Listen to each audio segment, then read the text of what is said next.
What is going on, fellas? We got Trey Benson week is upon us, and we got Danny negotiating to try and get Trey Benson, whereas myself, I just traded away Trey Benson in my home league, and I tweeted the trade out in case you guys are curious, but I just want to let the record show because some people in the comments of my tweet are like, dude, you're like ruining this league. You guys watched my home league draft, obviously. You saw all the people in the league. I traded away I traded away Trey Benson, Kenneth Walker, and Devontae Smith in exchange for T. Higgins, Bijan Robinson, and Jerry Jeudy. And the reason I did this trade, all week this guy's been pestering me. He traded away Josh Jacobs last week and then suffered an injury at his RB3 spot. I can't remember if he had Connor or Tracy. But he's worried about, he had only Bijan basically in the situation that I'm in the flock league, essentially, where I just have Bijan and nothing else at running back. And he's like, hey, what would it cost to get Benson? All week he's been asking me about Benson. And eventually I was like, to be honest with you, I'm not dealing Benson unless it involves Bijan because there's no reason for me to make this trade. I had Walker, Hampton, and Benson. I felt good about my running back depth. And then he came correct this morning. He's like, all right, I'm ready to talk for Bijan. I'm like, okay. So he sent me T. Higgins and Bijan for the three that I gave him, Benson, Walker, and Smitty. And I was like, I would probably need something a little bit more on top of it. He has Ayuk in his IR spot. I was like, I'll take Ayuk. And then he's like, I'd rather do Jeudy. And I'm like, actually, you know what? I have Hunter sitting on my bench right now. I kind of already have an upside swing. So I'll take Jeudy for the potential early season production because Benson was my flex currently, my second flex. So at least I have Jeudy to use in the meantime. And I think Higgins was a buy low. I think Bijan, for some reason, I don't know why he sold low on him for that. But I'm cool with it. For sure.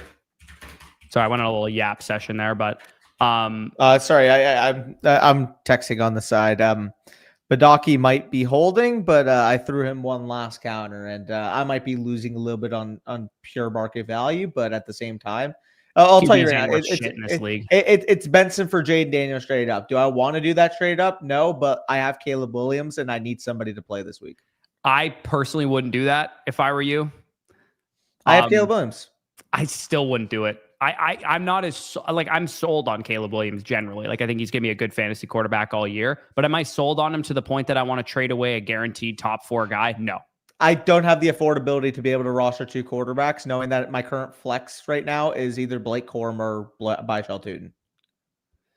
Yeah, fair enough. Okay, so what we're going to do here is we have, I think, like 90-something questions that we're going to get into. We are going to do BK's review first because BK was supposed to be on Monday, but he had an issue submitting to the site. So we're going to do his review first, and then we're going to go through all the start, sits, and trades, and then we'll get back to these other reviews probably Sunday morning. If any of you, JJ Totoship, Mr. President, Anectarus, BBP, or Bonez need it before or sooner, just message us in the Flock Fantasy chat and we can get it to you privately. But otherwise, we'll do it Sunday morning probably because I can't imagine we're going to have time to do it.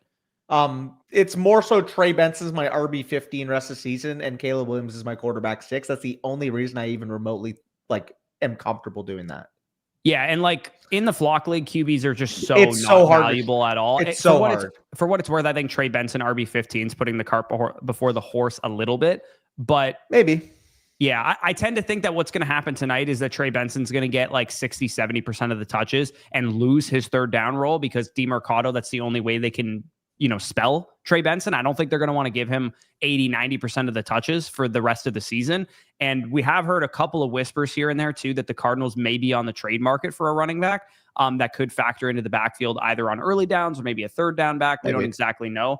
That's what made me hesitant to go full stop on Trey Benson because I've been talking to Badake for 2 weeks about the guy. Yeah. Regardless, I need a running back. And the Seahawks run defense is elite. It's not just good, it's elite. So it's possible that he doesn't have a great game tonight. But anyways, let's get into BK's review here. 0-3 going into week 4, and he needs some ideas. I traded Hampton for Henderson at the end of week 2. I know I panicked. Yeah, there's a world in which that works out for you, but Hampton is absolutely more valuable at this point in time. And he said, I also tried trading for Drake London, Kraft plus Pearsall, and got rejected. Not exactly sure what to do in this position. I feel like I should make some trades. Anything works. Okay, so looking at, City team? Okay, so it's a redraft 12 team, start 7.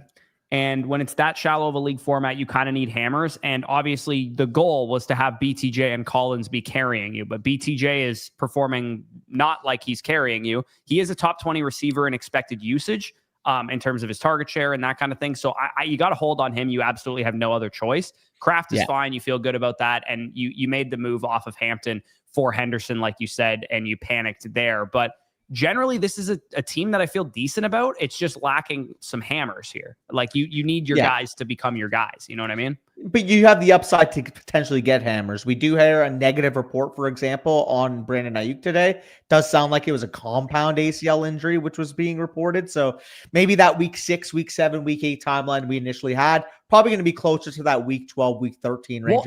We don't know exactly what he meant by that, though. He said he's not close, but what does that mean in GM terms? Does that mean 2 weeks away? Does that mean 4 weeks away? Does that mean like it means it wasn't a clean tear? No, I know that. I know, but we knew that before. Like it was a meniscal damage when he tore it. I mean, regardless of the fact that you have Pearsall and Jennings directly profiting on that, you feel good. Of course. I like Bray Corum as a stash. Drop him for Travis Hunter right now. I buy Shelton even. Like either of those guys. Well, I mean, I personally would be fine because he's weaker at running back. I'm fine holding Corum as a stash and dropping Burden instead.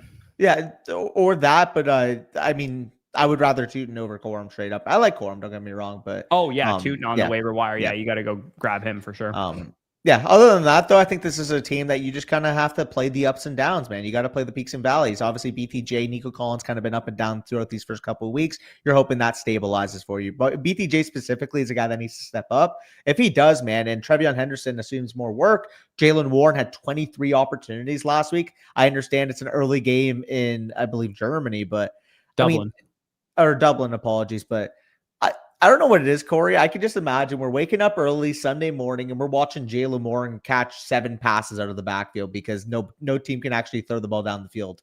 Whose team is he on in the Flock League, Danny? Not even just because he's on my team, but genuinely speaking, when we're looking at like Sunday morning games and London games and shit like that, it always feels like the running backs just be peppered because those fucking receivers and quarterbacks and everything are all tired.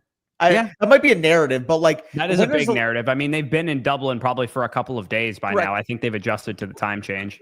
Again, very narrative-y. But when's the last time you've seen like a super ballistic Dublin, Germany, England game? I think the Bucks and the Seahawks had a pretty high-scoring game when we played in Germany. Maybe I'm off base. It just feels like every game is sluggish when it's a 9:30 game. Part of it is that it's always like the Jets, Jaguars, and fucking Falcons playing in the game. It's just shit-stained teams are the ones that we're watching, which is why we grow and have that opinion. Yeah, like I got to watch Kyle Pitts be goated in London every time, and I got to watch, like I remember Aaron Jones like blew his hamstring or something last year. During the London series or whatever. But here's the thing. Last thing I can say on this team, because there's not much else I can really suggest, because when I look at your roster, there's not much that you can do because most of your players are buy lows right now. The only one that isn't, or the only two that aren't, are Ricky Pearsall and Michael Pittman Jr. So if you're able to use those guys and to tier up into better options, then you could absolutely do that. Like let's say, and you already tried to do this. He mentioned he took Pearsall and Kraft to try and go get Drake London on the open market. I can't even say for certain that I would do that. And the guy said no to you. If you take Ricky Pearsall plus Jawan Jennings or plus Michael Pittman or something like that. Pittman's been really good to start the year. I think that's a prime sell high candidate. Oh, for sure. But like that's pretty much his only move at this point in time. Like if you could go take Ricky Pearsall and Michael Pittman and buy low on like Zay Flowers after a tough week or something, like again, you could make a move like that. It's not going to push your team over the top. You're not going to be able to do anything crazy here because realistically, all you can possibly do is just wait for Collins to start producing like an elite receiver, wait for Thomas to start producing like at least a top 15 receiver. Kraft was banged up last week. Hopefully he's back healthy. Kenneth Walker and Henderson, you're kind of again in wait and see mode on both of those players. I mean, with Henderson definitely sucks. Henderson, I mean, first and foremost, obviously Walker, we're going to know what he ends up doing tonight. Henderson's going to be a guy in a great matchup that's presumably going to get a bigger workload. We saw down the stretch once Ramondre, once Antonio Gibson fumbled.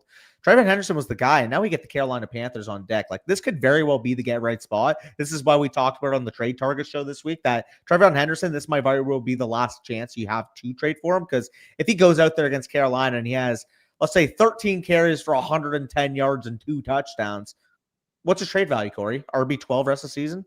Yeah, it definitely could be that high. I guess, like, I don't know if you saw the part. He said he traded Hampton for Henderson at the end of week 2. So, I mean, Hampton would be. I wouldn't have traded Hampton, but. And even, to be honest with you, there's not much that I could see out of Henderson to make me put him over Hampton rest of season, to be honest with you. Like, unless he just gets a monster PPR workload, which is possible. That would be the way. But, like, Hampton plays for an MVP front-runner quarterback and now doesn't have Najee Harris. Like, yeah, that sucks for sure. And was a better prospect and went higher in the NFL draft. Like, I don't think anybody should be trading Hampton for Henderson. Again, apologies that you kind of were like a victim of timing there. Henderson obviously looked explosive in week 1. Hampton, kind of looked like, stick in the mud, wasn't really getting many yards. And then all of a sudden you have Najee popping his Achilles, and Hampton's, 27 opportunities is what he got.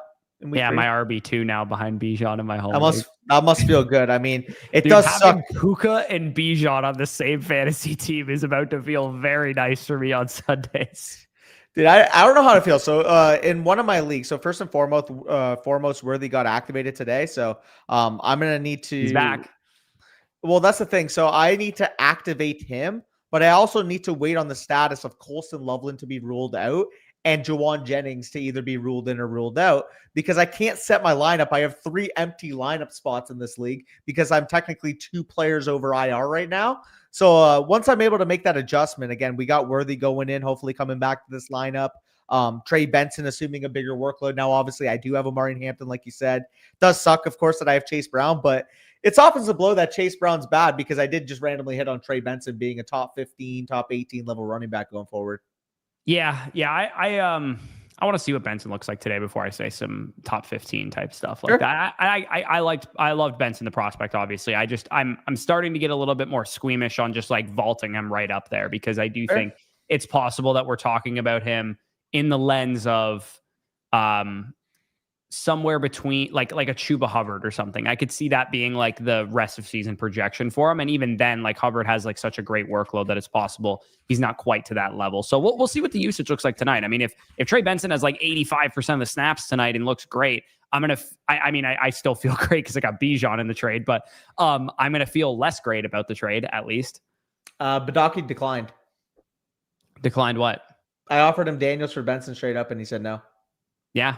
I mean, I don't think that's an outrageous thing for him to do that, because I don't either, but like I'm like quarterbacks are just they're a dime a dozen. Until Daniels comes back and he has a 28-point week, and then now I'm like, and you disagree on how we expect Jaden Daniels to produce the rest of the season, man. But even still, Trey Benson, I'm selling for 80 cents on the dollar there. Oh yeah, I mean, I think you in a vacuum should get more for Daniels, but after tonight, it might look like we go. Well, that's why I was trying to get it done tonight. Kind of thing. That's why I was trying to get it done tonight. Yeah, no, for sure. But anyways, of that possibility, we sent that back to BK there again. We were just doing his review because he was supposed to be done on Monday. Yep. And we had him resubmit there. Like I said, dude, there's not much you can do. You kind of just have to wait for your team to start performing better. I get you're 0-3 and you're kind of antsy to make a move, but being antsy to make a move is what caused you to trade Hampton away for Henderson in the first place. So right now, shop Pearsall, shop Pittman, and see what you can get in terms of a tier up. But for the most part, you're kind of just screwed at this point, and just take you kind of need production from Pearsall anyway. So it's probably not the worst thing that you have him producing at a high level for you. Let's get into the tier or the questions that we have, trade questions, start sits, and all that kind of stuff here. Neighbors, BTJ, Igbuka as his wide receivers, Garrett Wilson for Cam Scadaboo. That's pretty easy. These are the type of offers that Mason sends. Yeah, these are. Mason puts out a video, send these 7 trade offers, and he's sending Cam Scadaboo and Steph Diggs for Trevion Henderson or whatever the fuck it was. Dude, when I saw that, so I was watching it this morning. I saw it instantly right away. I sent to Bush. I'm like, no wonder Mason's so hard to trade with for other people, like people that aren't like conversing back and forth, because he's cold DMing them offers like that, like Cam Scadaboo for fucking Trevion Henderson. Yeah, no, I'm not gonna lie, man. I'm going to take a pot shot at Mason here real quick. I think that Mason's so deeply ingrained in the content that he forgets what it's like to be in the trenches in fucking 15 dynasty leagues and know how to make trades properly, because every time I've asked him about a trade, it's been some outrageous shit. And I don't think I'm asking for too much. Like, I know that like everybody thinks that their trades are good offers and that kind of thing, but based on the offers and the conversations I'm having with other managers in this league, I don't think I'm sending garbage his way. Yeah, no, exactly. I mean, But he's sending me garbage. Like he's sending me like junk straight down the pipe, man. yeah, he's just sending everything. Yeah. I hope he's listening to this right now. Um, All jokes aside, I always seem to get trades done with him because when he sends me an initial like insulting offer, I just like look at him. I'm like, Mason, come on, come on, like I'm not Nathan here. Come on, let's go. Yeah, no, exactly. This is an interesting deal from a dynasty perspective. Caleb McCaffrey. Johnson, I'm frankly a little worried that he might just be Trey Sermon, to be honest with you. I wouldn't buy Caleb Johnson unless you're getting him at like literally 50 cents on the dollar, to be honest with you. I would much rather McCaffrey to like on his own. Yeah, same. And I'm not even like, from a dynasty lens, I'm not like super high on McCaffrey, but like the guy's literally like an elite fantasy running back for the rest of the season. So as long as he's healthy, the guy's going to be an absolute monster for you. And Mason and Caleb Johnson are not consequential enough assets to really care. He said that he also got offered Swift and Stevenson for Connor and Quentin Johnston. He said, should I take both? Swift and Stevenson? No, I would rather have Connor and QJ, to be honest. Yeah, in Dynasty, QJ is the best asset in that deal. Yeah, I mean, I guess it's because Connor's fucking hurt, but even still, like Stevenson, Swift are garbage. No, thank you. Yeah, they're completely useless. Also, like, I have Quentin Johnston as top 40 dynasty receiver, man. Like he's borderline worth like a late one right now. Yeah, I was trying to sell him plus Kyler for 2-1s. I feel like that's decent value, but like I wasn't getting any bites in that league. Like, what would you sell Quentin Johnston for if, let's say, you were in a position of wanting to sell him? Like, would you sell him for an early projected 2 in 2026? Because I don't think I would. I think I would want something on top of it. I don't think you're going to get anything on top of it, but like that's probably about the even value. He's I'm going to like coin this term from Dynasty because there's a number of assets that are like this every single year. He's kind of in the twilight zone between a first round asset and an early second round asset where you want a first round asset, but you won't get one. It's the Chris Godwin effect. Chris Godwin for like 5 years has been a guy you can't get a first round pick for, but you also don't want to just get a second round pick for. Yeah, no, I feel you. Also, I'm curious your thoughts. So in this, in my home league, I was 2-1. I offered Jalen Warren, Devontae Adams, and Drake London to the guy who lost CD and James Conner. I offered him those three in exchange for Bucky and CD Lamb. Didn't get accepted because he didn't like Jalen Warren and he really liked Bucky, which is fine. No one likes Jalen Warren. You're the only one. He got 23 touches. Anyways, though. I think all of us view Jalen Warren the way that you probably view J.K. Dobbins. Yeah, I guess. Which is like, yeah, he's producing right now, but like, even though Caleb Johnson is terrible currently and RJ Harvey looks better, there's still a point where you go, it was a third round rookie that they drafted. It's possible they might use him. I have less confidence that Caleb Johnson will be something this year than I do about RJ Harvey, but it's a tier up for sure. It's a tier up for sure, though. Like it's a tier up. I would view them in the same tier. He'd be at the head of that tier, Warren, but he's producing as much as Dobbins, and there's much less of a threat for his workload. Like much less. I would. Caleb Johnson looks ass. He does look ass. He looks ass. At least Harvey's like chunking up 50-yard touchdowns. You know what Caleb Johnson's contributing to the team?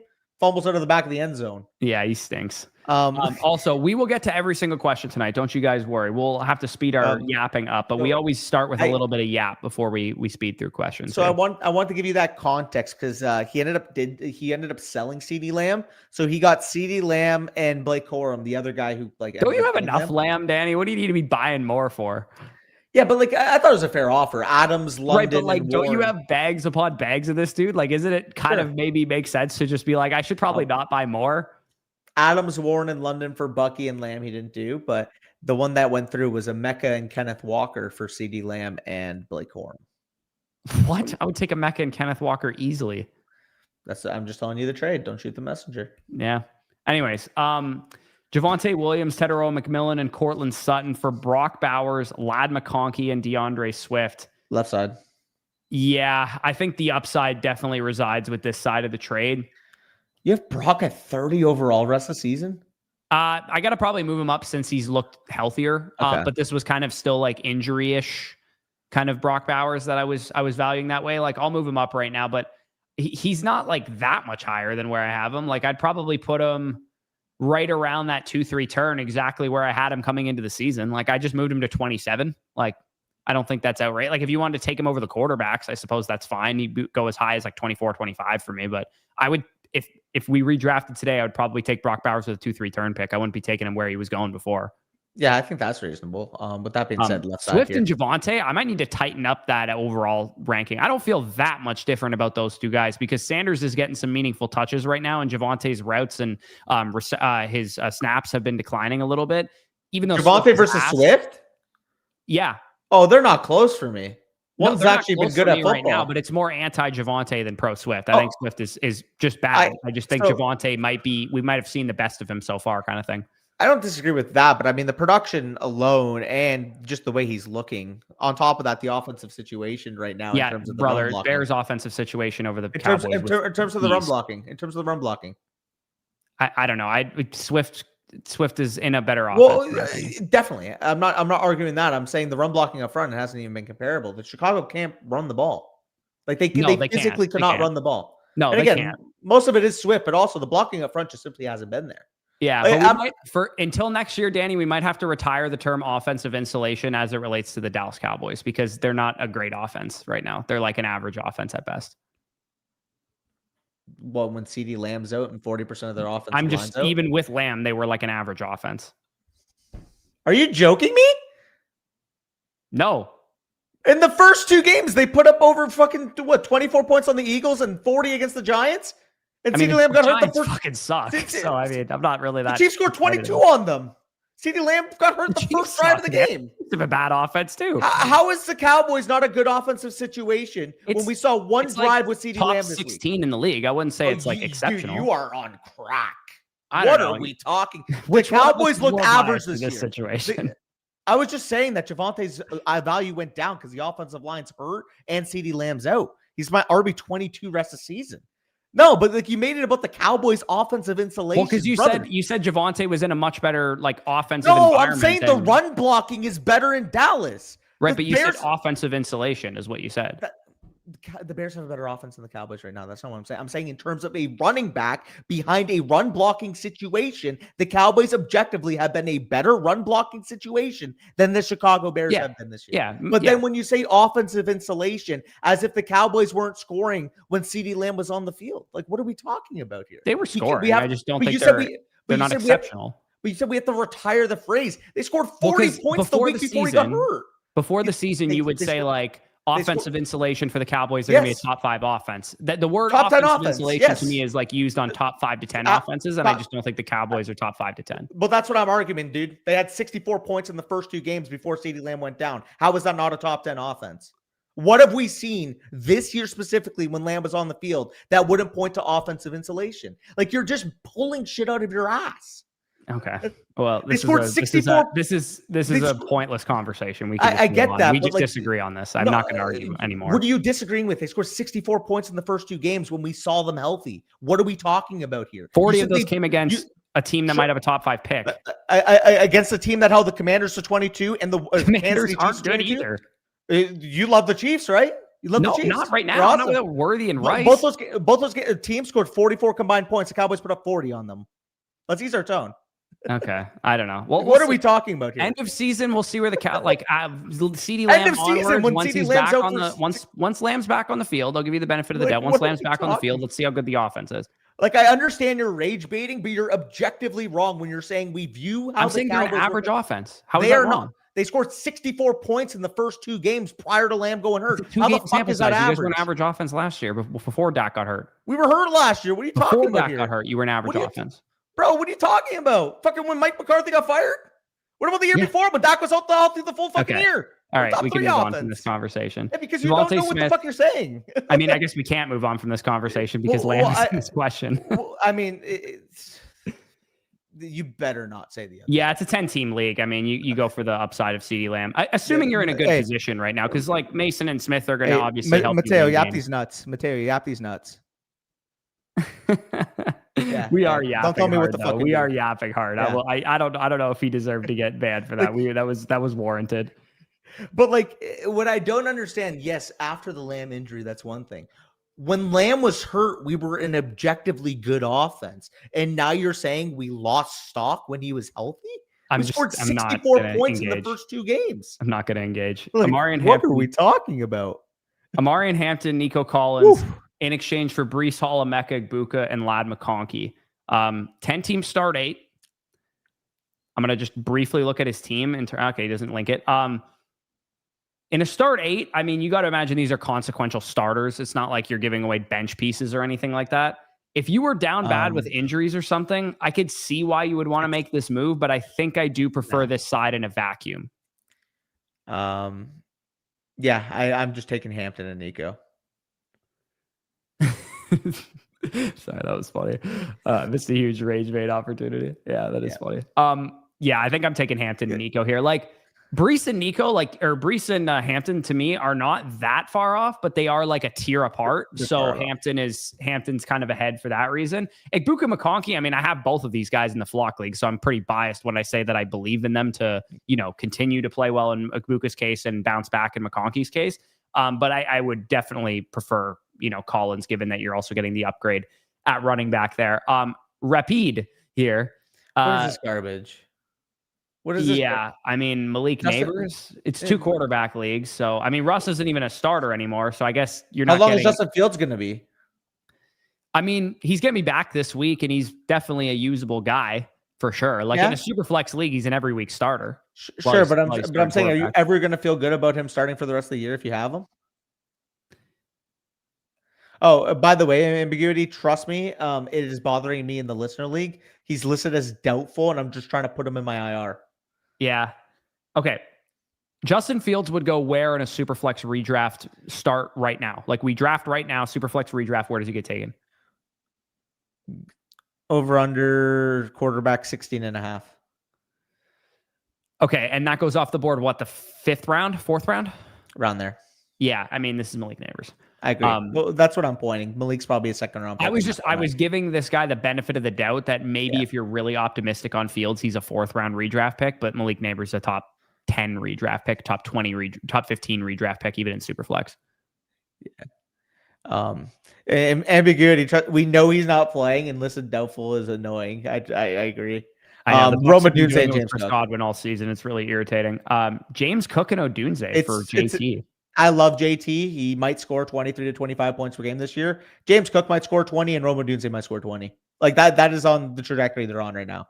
Yeah, if I had to guess, I would say you're giving up 20 to 23 points per game for 18 to 20 and 18 to 20 is probably what you're doing here. And I think those are 2 pretty consequential assets. If this was James Cook and Devontae Smith, Garrett Wilson or something like that, like Garrett's been pretty good too, but like a guy that's more of a mid wide receiver 1, low end wide receiver 1, high end wide receiver 2 type of upside, I think that's probably the JT side, but that's a pretty fair trade, relatively speaking. Yeah. That's what you got to pay for a guy like Jonathan Taylor right now, to be honest. Don't do that, dude. Yeah. What is this? A Mason offer? Definitely is. Scadaboo's on his team too. Yeah, no, that's an easy one. Golf guy. It's all day CeeDee Lamb there. I have BTJ higher, but call me crazy after tonight. Like I can see it totally flipping. I'm gonna hold firm that it is Brian Thomas Jr. here. I agree for what it's worth, but if Benson goes out tonight and he handles 24 opportunities, 120 yards of scrimmage and 2 touchdowns, you're ranking him above BTJ, right? Oh yeah, but I think my most likely scenario for Benson is that he's quite inefficient on the ground because he still is a raw player, hasn't got a ton of career carries, and maybe he has like 2 targets or something because DeMercado takes away the majority of the receiving work. And BTJ, I think Hayden Wink said he's like top 12 in wide receiver usage, despite how bad he's been. So, I mean, this is a dude that should bounce back once he starts playing better. And I know it's hard to believe right now in Brian Thomas, and I am relatively panicked from what we expected, but I still think there's a world in which he's a very great high-end wide receiver 2, low-end wide receiver 1. I agree. I'd probably put that at about 80 to 20 after the week that BTJ is like valued higher than Benson, but I'm still going to give Benson probably about a 20% chance that he just skyrockets. Right? Yeah, no, he has a chance to close that gap for sure. Brock Bowers and Kyron for Olave, Hunter, Judkins, Warren. I think I just want Bowers and Kyron here. I mean, the way I look at it, Tyler Warren more or less equals Kyron. And then at that point, it's Brock Bowers versus Olave, Hunter, and Judkins. 10-team league, full PPR. Probably about even value, but in a 10-team start 8, assuming you have good depth, I'm fine consolidating here. There's plenty of upside on this side of the deal. Hunter and Judkins, obviously, being the 2 biggest pieces of that, and Warren too. But I think you probably want to go Bowers. The one thing I will say is Warren a seismic downgrade from Brock Bowers? No. Like, if Brock Bowers scores, like, I don't think he's scoring a crazy amount of fantasy points per game this year. Let's say Brock Bowers scores 15 to 16, which is about what he did last year, which I would say is somewhat optimistic based on the injury that he's kind of dealing with right now. And Warren scores 13 or 14. You might take this side of the deal because you get the better running back and you get to stash 2 wide receivers. I'm actually going to change my answer. I actually do prefer this side. And a 10-team start, eh? I mean, like, I get the upgrade at tight end is worth more in a 10-team league, but like, you get a running back different than how many more fantasy points per game is Bowers going to score than Warren? I would relax there. I think Bowers fully healthy is still going to be like an advantage. Like, I think Warren's an advantage already. Sure. He's a good advantage. I'm saying Bowers has that 16 to 18 point per game upside that I don't think Warren has. I'm more 15 to 16, like I said. With that being said, though, can you get a different running back than Kyron if you're going to make this move at least? Yeah, we do hate us some Kyron over here. Like, just speaking market value, Kyron, probably RB 13, 14. Can you get anybody else? I mean, this is good context, though, to his team. Look how fucking stacked his roster is. Going to get Bowers makes sense in this situation. Go find me the guy who he's getting Bowers from, and let me see if he has a better running back than Kyron. I mean, he's not giving Saquon. Never mind. Yeah, no, you're probably not doing that. I will say, though, given that like these guys are bench players, half of them for you, I think that definitely makes a lot more sense for sure. And that would add up to you making this move. No, makes sense. And not to mention, you could always trade Badaki. Wow, I'm looking at our DMs. You can always trade Kyron for somebody in the league. Trade Badaki, dude. Sorry, he just messaged me back. He said, Daniels for Benson. I can't do that when I can stream quarterback. And I said, you're getting about 80 cents on the dollar for what Daniels is actually worth. And sure, you can stream quarterback. You can't stream Jaden Daniels. Yeah, like, the fact that I have to Justin say Fields that. is basically Jaden Daniels right now. I might have to submit this trade convo to the bits, but I don't know if I like. Is that bad? Yeah. No, I mean, you could tell him, like, while Mason's out here submitting Cam Scatterbu and Stephon Diggs for RB1 projections, I'm trying to give away Jaden Daniels to anyone who fucking wants him, and no one wants him. Yeah. JP here says, mainly worried about my depth if I do this trade. Okay, so you're giving up Odunze, Pearsall, and Harvey, but you're getting Nakua. So, he hasn't had his team linked. Let's say that he's got to start like Christian Kirk in his flex after this because he's dealt away like his 2 flex options or something. I think I would still do this even despite that. I mean, it's like, how much would you pay up for the 101? That's the question. Yeah, and like Puka's technically my 103. I have Bijan and Gibbs ahead of him, but he's still a monster. He's still an absolute monster. So, yeah, I think Odunze, he's running hot right now. Not that I don't think it'll continue, but I think that we can feel confident that Puka will continue what he's doing, whereas Odunze could have more ups and downs if the offense looks worse. It was some good matchups that he had there.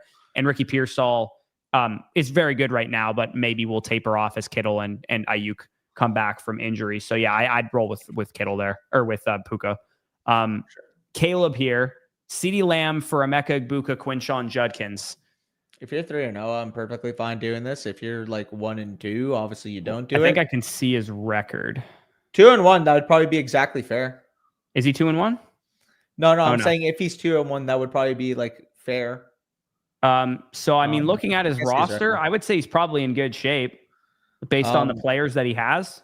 Yeah, you're getting Jordan Addison back to supplement the loss of Egbuka right away. You then get CeeDee Lamb for the push run. Given the state of this roster, I would make this move. Quinshon Judkins, your RB4 as well. Yeah, no, I'm definitely fine making this move given the state of your roster. For what it's worth, like, I think like if somebody is struggling and they're saying, fuck, I need to trade Lamb, like, I don't think that's an outrageous deal. Yeah, no, for sure. You know what I mean? So Alex here has him receiving Jefferson and Genty for JT and Worthy. I want Taylor. Oh, man. I'm quite worried about Worthy's injury, even as a Worthy manager in the Flock League. I think this is enough upside for me to do this, man. I don't like Jefferson. To me, I still very much believe he's going to bounce back. We've kind of established that I'm more pro Jefferson than you are right now. And I'm also just higher on lottery ticket of Genty really starting to figure things out would be huge. No doubt, but the way I view it is Jonathan Taylor has the case to be the RB1 in fantasy. I don't think Justin Jefferson has a case to be the wide receiver one, in my opinion.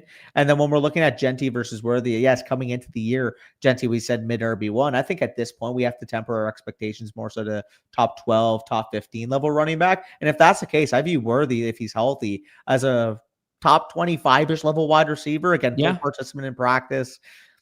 Not to mention, if Worthy has a big game and you're worried about the long term, you could always sell high after that point. Say, hey, he's fully back. He's fully healthy. Oh, yeah. No, I could see that. This is one of those trades where I'm like, I could see this going either way, dude. Like, I can make pros and cons for each one because over under on Genty's fantasy finish this year. Bijan Robinson finished RB 14 in points per game his rookie season. Does Genty beat Bijan Robinson's rookie season, or is he worse? I think it's probably likely he's worse. I would say so as well. I mean, this is just a good segue point because we mentioned who's the name was specifically mentioned. Oh, so much for sorry. No, my bad. Sorry, I read this comment. That's what happened. I read this comment. Any other weirdos out there like me starting Torrey Horton tonight? Once we're done this question, I'll segue into our picks tonight because I do have Torrey Horton in my picks. That's what I meant to say. I thought I read Torrey Horton's the worst segue of all time. Sorry. Got it. I'm kidding. Anyways, gun to my head, I think I like this side enough, the upside of it, that I would probably do it. That's where I'm at with it. I don't want to give up Taylor if I have. I get that. I totally get that. But it is also possible that Jonathan Taylor starts to get banged up as he's often done in his career. Go get Jonathan Taylor's side, though. Yeah. AJ Brown, James Cook, Rashee Rice. Yeah, holy shit, dude. I mean, I like some of these assets, but I ain't close. Yeah, no, not at all. Enjoy Benson. Trey Benson versus Chase Brown. Yeah, we prefer Trey Benson. I think this is a very reasonable question. I'm sure a lot of people are going to be asking themselves this because the upside, quote unquote, would rely on with Benson, but you also have some downside risk that, what if they trade for another running back, or what if he's not a huge part of huge workhorse? I don't think that's a concern, honestly. We're hearing real whispers about it. I'm not going to ignore that stuff. I'm not saying it's like super, super likely, but I'm not going to ignore it. Yeah, I mean, hopefully after today, Badaki's regretting not dealing him for Daniels, and I can get a plus on top. Yeah, for sure. T. Higgins, real quick, by the way, Henderson. I mentioned we would segue to it. First and foremost, I would take Henderson here. I don't know about you. I have Higgins higher, and I did not. Full disclosure, I haven't moved him at all since I traded for him. It's not me that I bagged fucking Chase, and as soon as I trade for the guy, I move him up. This is where he was before. I think I would switch that now before after the week. It looks a little bit silly. You're right. It could, but I think there's an 80% chance that T. Higgins bounces back in a major way and is still a usable wide receiver too. And I think there's a non-zero chance that we're having the same conversation about Henderson next week, which is like, is this going to be the week? Maybe. I'll take my chance against Carolina. That's close. If you need a running back, I am totally fine doing this for what it's worth. If you needed a running back, I think it's fine. Give me Henderson every single time. I mentioned, speaking of, because I did take Torrey Horton higher on 26.5 receiving yards over on underdog.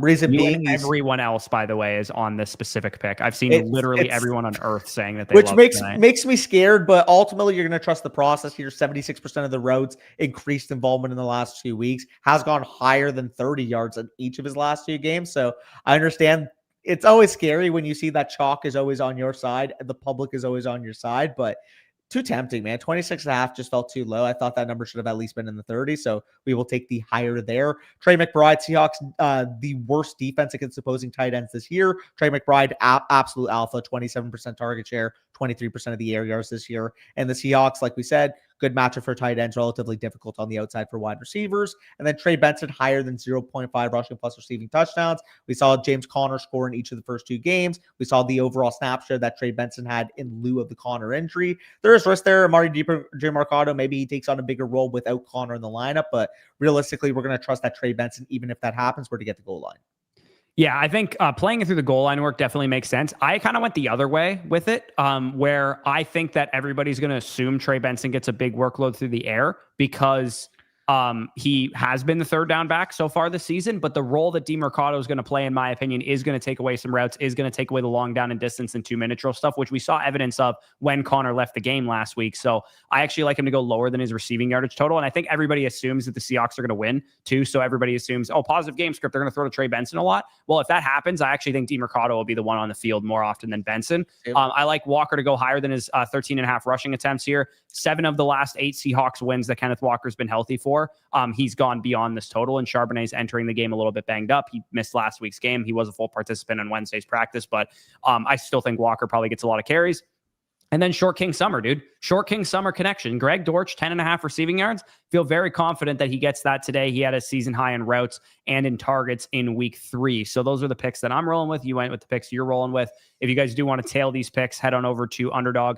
Use the promo code FSE when you sign up, and you'll get up to $1,000 in bonus funds. If you are new, you also can get this Kyler Murray gimme pick as well to add into your entry. And when you make your first play on the site, you can actually get $50 in bonus funds as well. So let's get back to the questions here.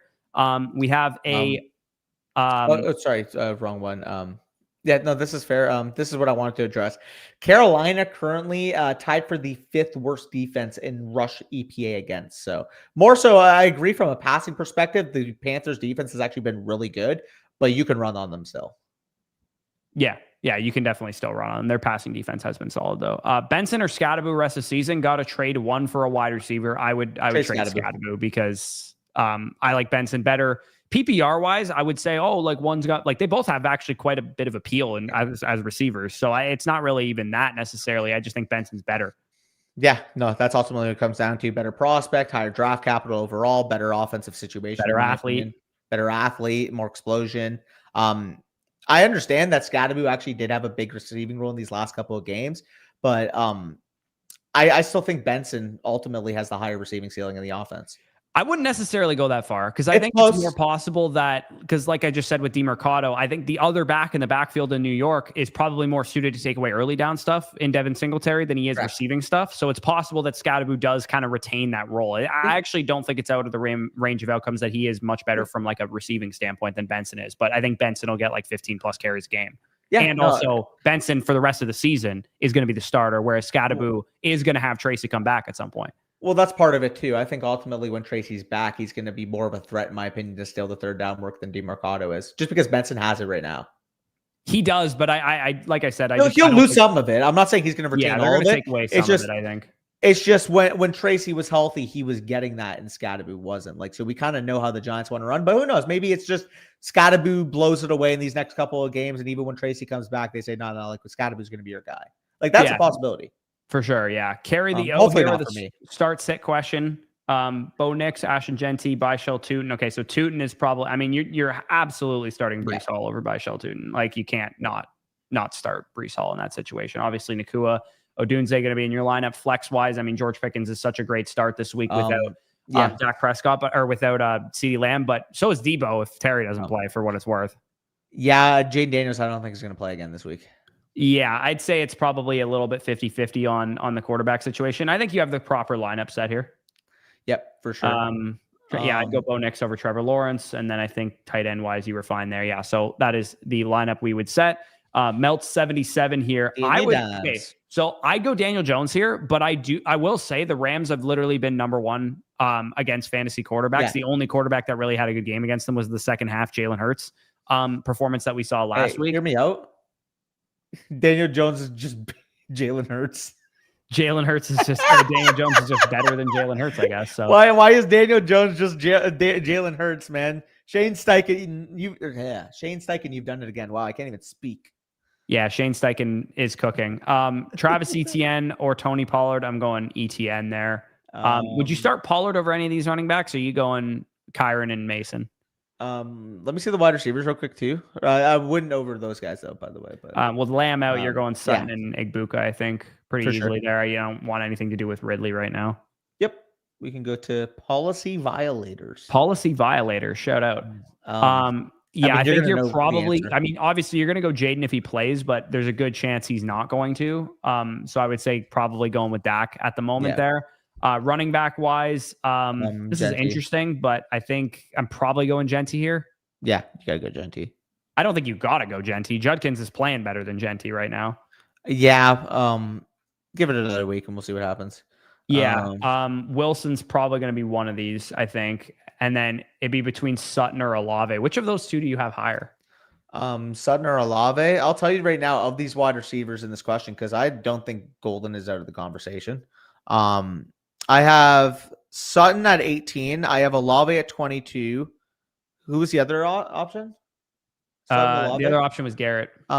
18, 22, and I have Garrett at 12 going up against Miami. I mean, Justin Fields might be back. It's free cash. It's free.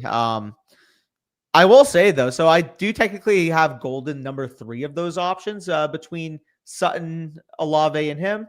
But I have Matthew Golden wide receiver 26 this week, and I don't think anybody on this Holy list is going to get that shit, high. dude! Really? Dude, he's going to be playing 80+% of the routes. This is as good of a matchup as you could have asked for on Sunday Night Football.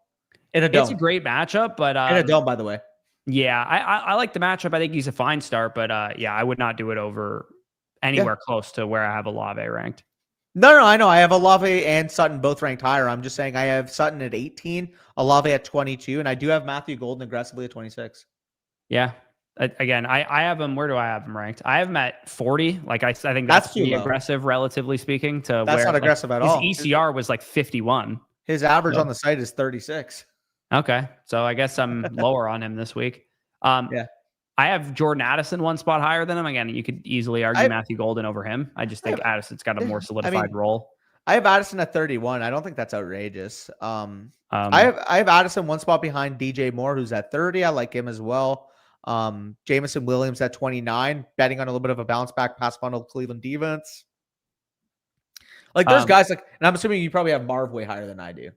I mean, I don't have Marv way higher than that, but he's at 33 for me. Like that's the lowest I've ever had Marv ranked. I'm 2 spots lower. I'm at 35 right now. Yeah, it's do something. Yeah. Olave or Quinshawn in the flex? Quinshawn against the Bears, Olave. I think I like. Sorry, not against the Bears. Sorry, who did I say? Quinshawn against the Lions. Sorry, Lions. I think I like Judkins, man. He's playing so well, and he's getting 20+ touches. I'm going Olave, dude. The Lions are the number 1 defense in EPA against the rush. Yeah, they've been good. That's close, man. I don't envy that decision. That's really close. And the Lions are like one of the teams that can actually get the. I understand Judkins is playing more on 3rd down and in trailing game scripts, but like typically for his style of runner, like you want them to be in competitive games. Like there's a real possibility, given how the Lions have been playing, that like they might win another 12, 13 games this year. Like they actually handed it to the Ravens. Yeah, the Ravens kind of handed it to them, though, to be honest. I thought the Ravens played bad more so than the Lions played well in that game. Now let's talk it up. Let's talk it up. Okay. Kamara versus Benson, who you rolling with this week? And if you say Benson, I think you're insane. 17 and 18. Yeah, I like Kamara's they're 15.5 point dogs. I think we got 7-8 targets coming Kamara's way tonight or on Sunday. I actually do have Benson a spot higher, but they're 17 and 18. So like, yeah. I'm sure both are going to make it. You want to talk about top 5 EPA rush defenses? The Seahawks have been lights out against the run. I don't really trust Benson over a guy like Kamara who's solidified.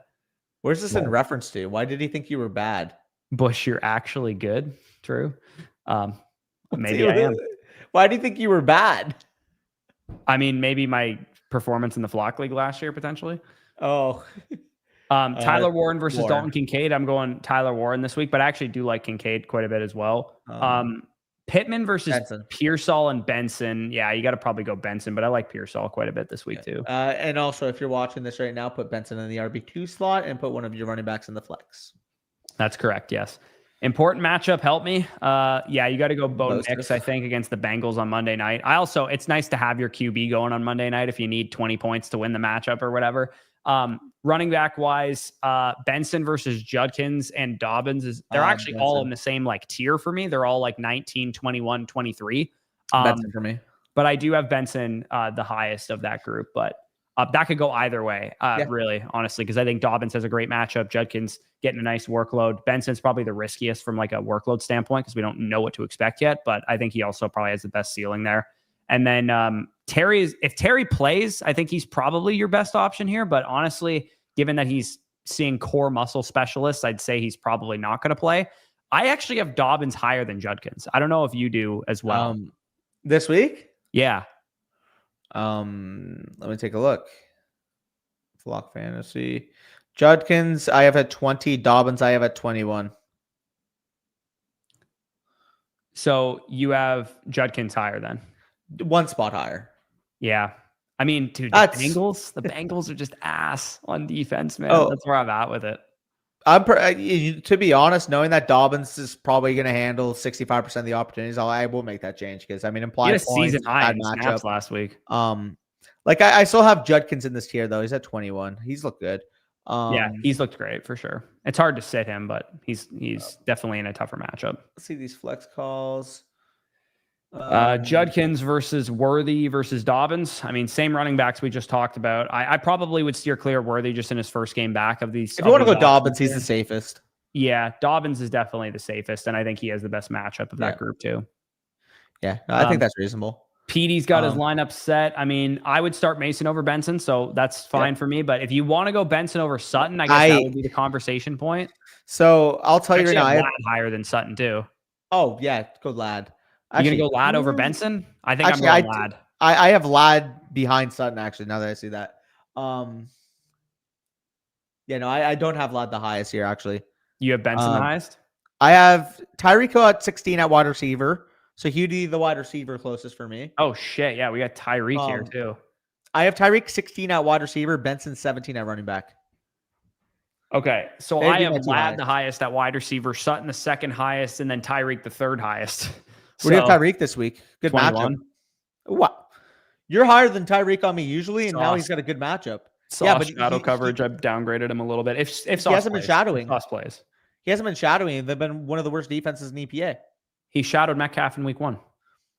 Yeah, but like he hasn't like every single week been shadowing. On top of that, Tyreek's not the type of corner he shadowed Evans before he got hurt last week too. I think it's an archetype of wide receiver though. He would shadow the big X as opposed to like the guy that can just toast him. Yeah, I mean, I suppose.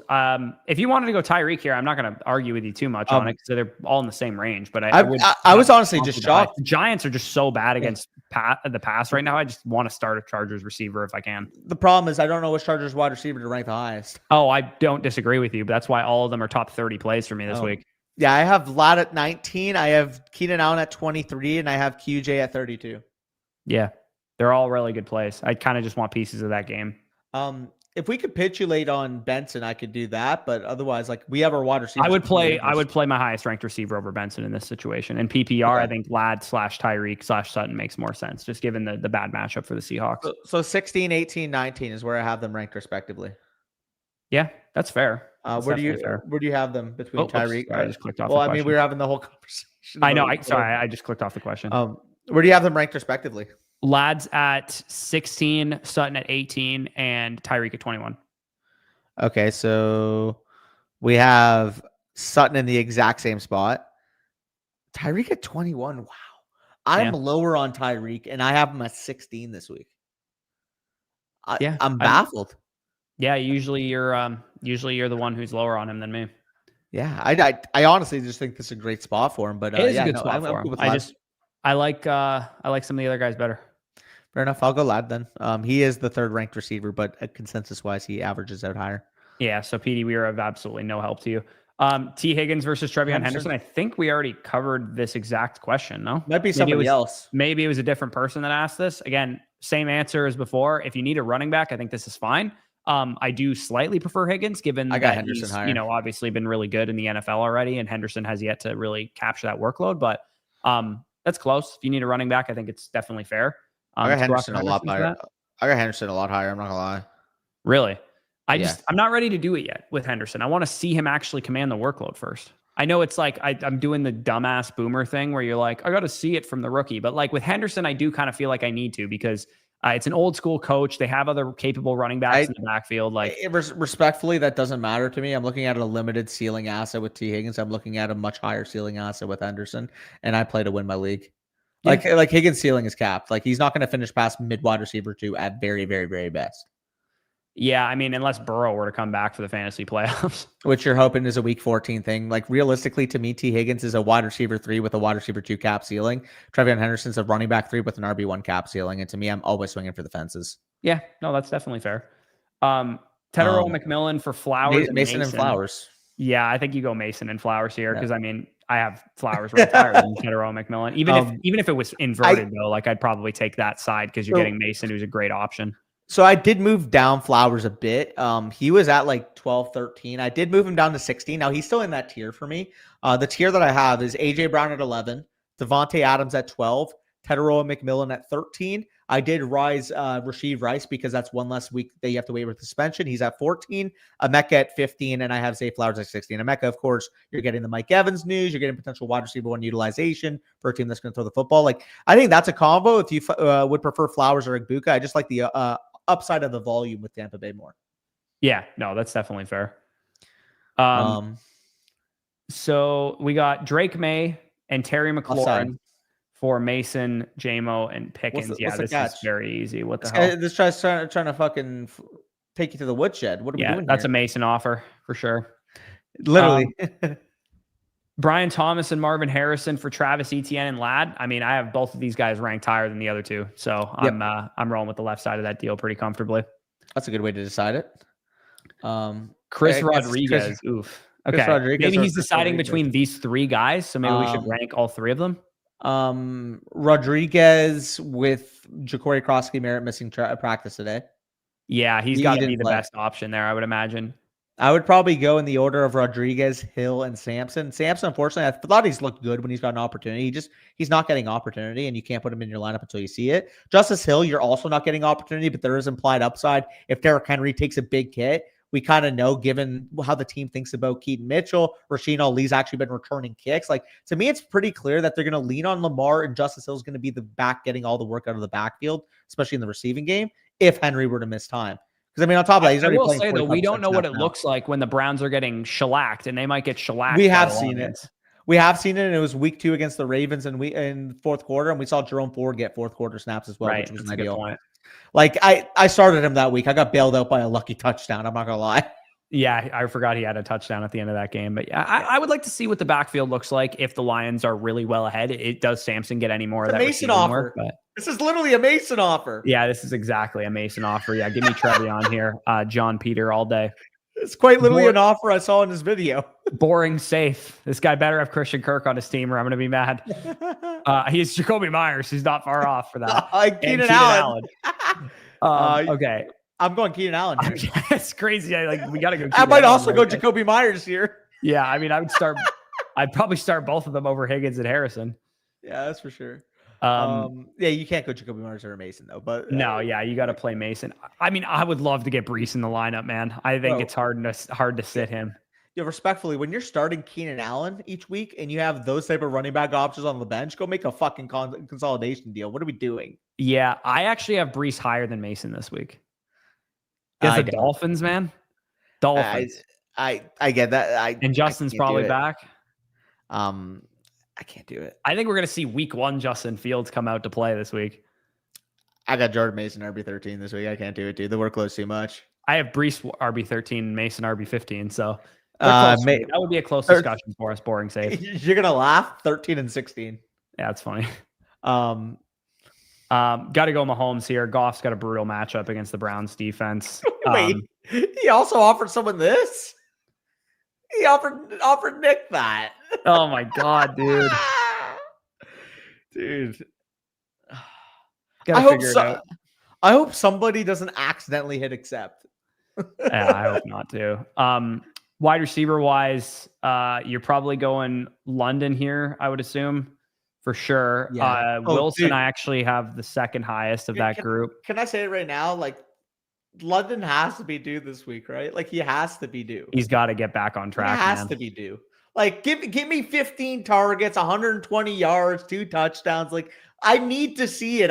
When you draft a player and it's like, oh, the process is there, it just hasn't happened. Like, you just want it to happen so fucking bad. I know what you mean. He's got to do it this time. Who are you starting in these 3 tight ends? Juwan. I have Dalton Kincaid higher this week, man. Kincaid's looked good. He's looked actually good for once in his life. He has not pissed down his leg. Counterpoint? What? Yeah. 28 targets in 3 games at the tight end spot.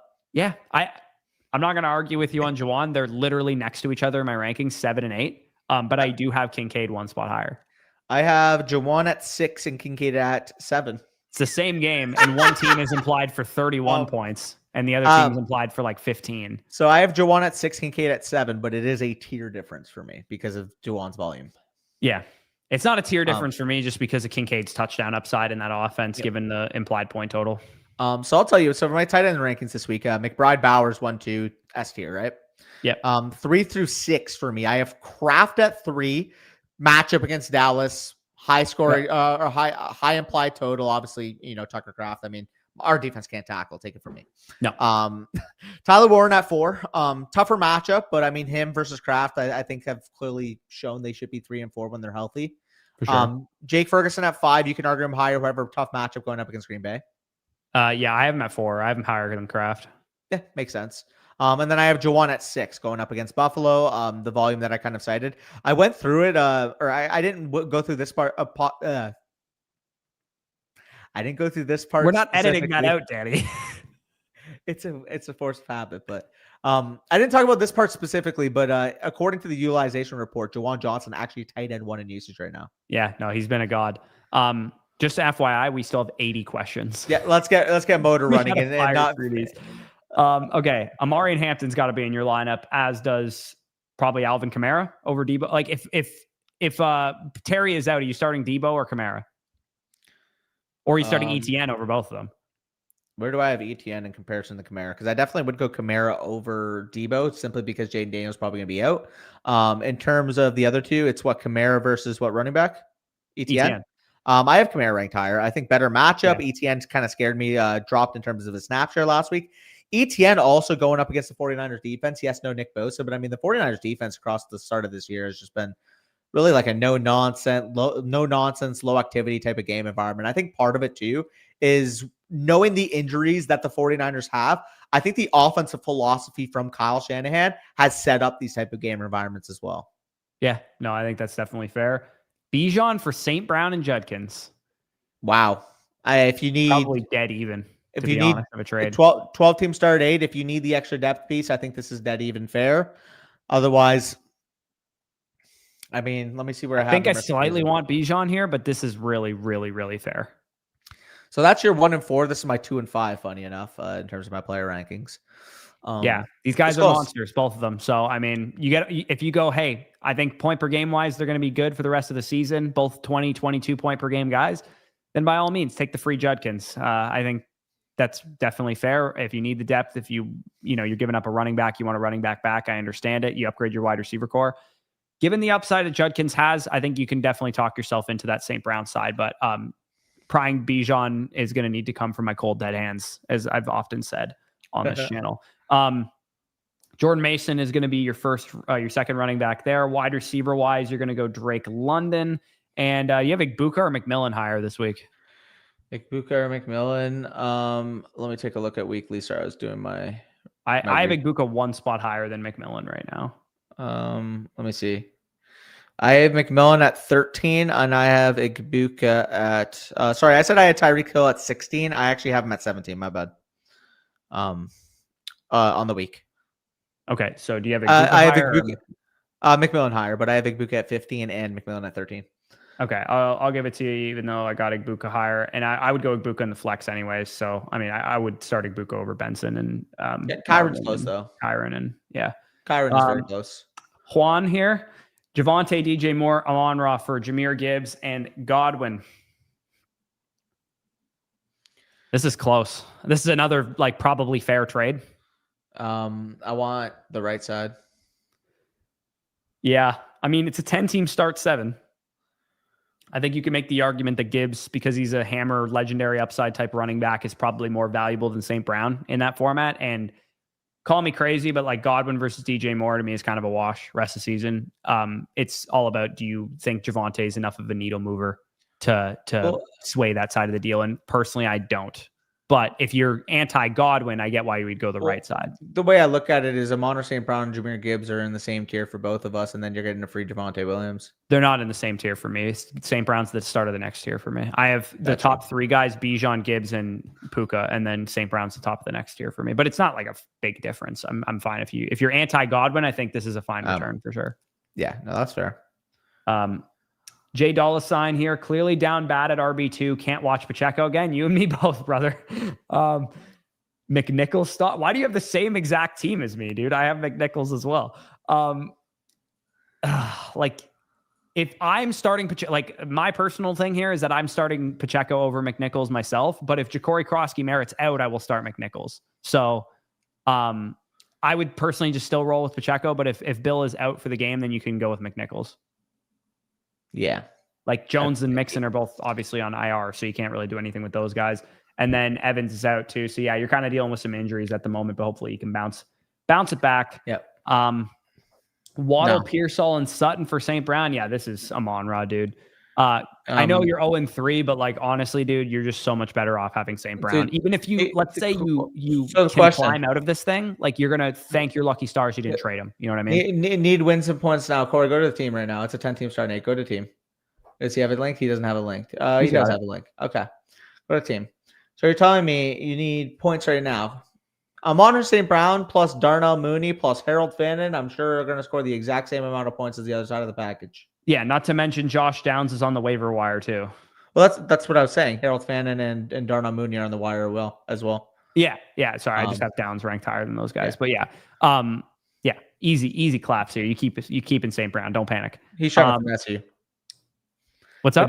I said that guy was trying to finesse him, and give me. I think I want Ibuka, Hubbard, and Juwan here. Yeah, I mean, tight end, Juwan's going to give you an advantage. You obviously aren't getting one. It's a 2-quarterback league, by the way. There's no quarterbacks involved, but I thought that was somewhat interesting. I don't know why I brought it up. It's a tight end premium. Well. It is a tight end premium.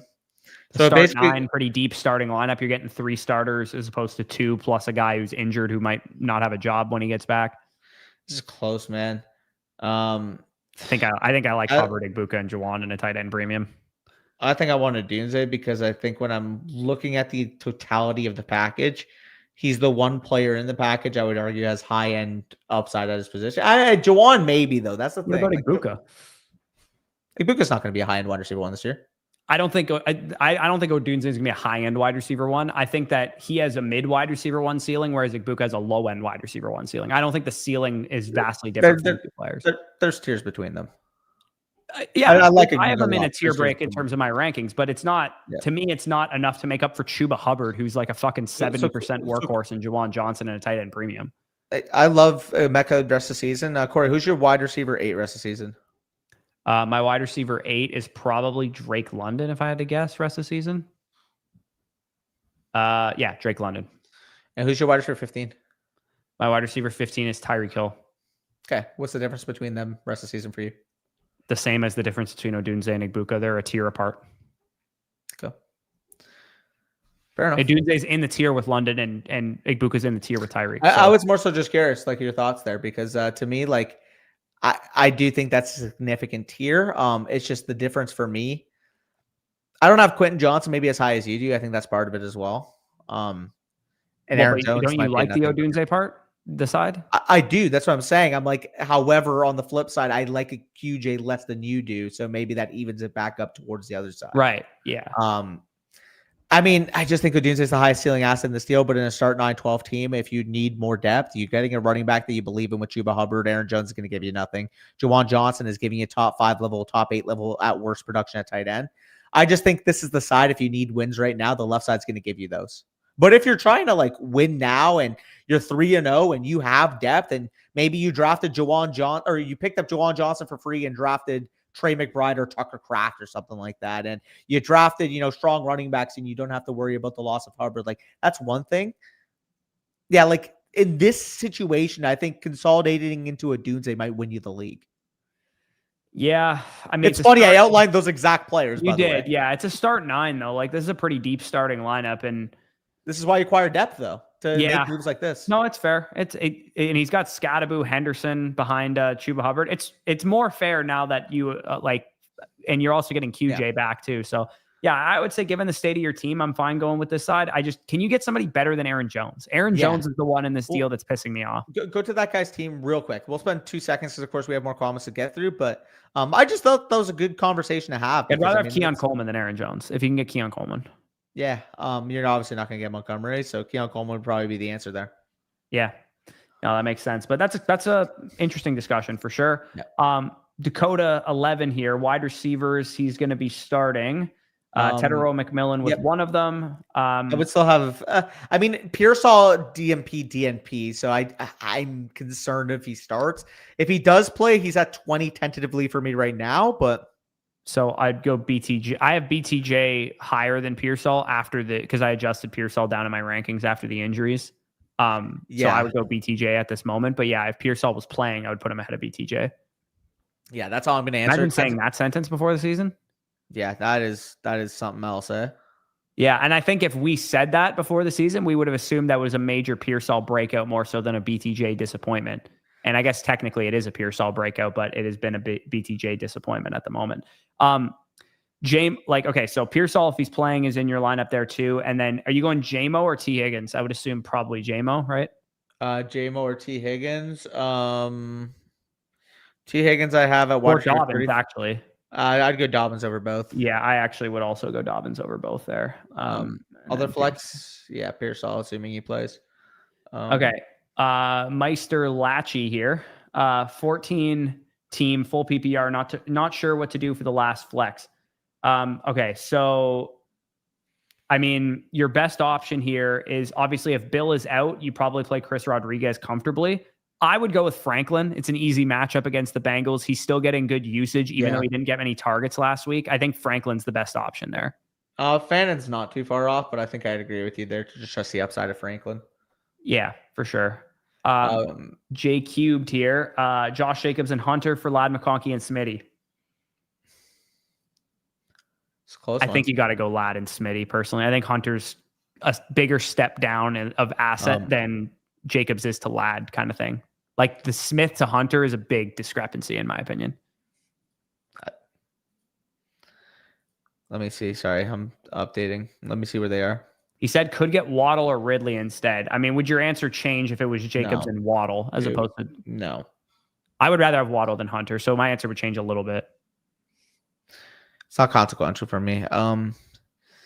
Devontae Smith, wide receiver 27 rest of the season. I don't know if it's consequential.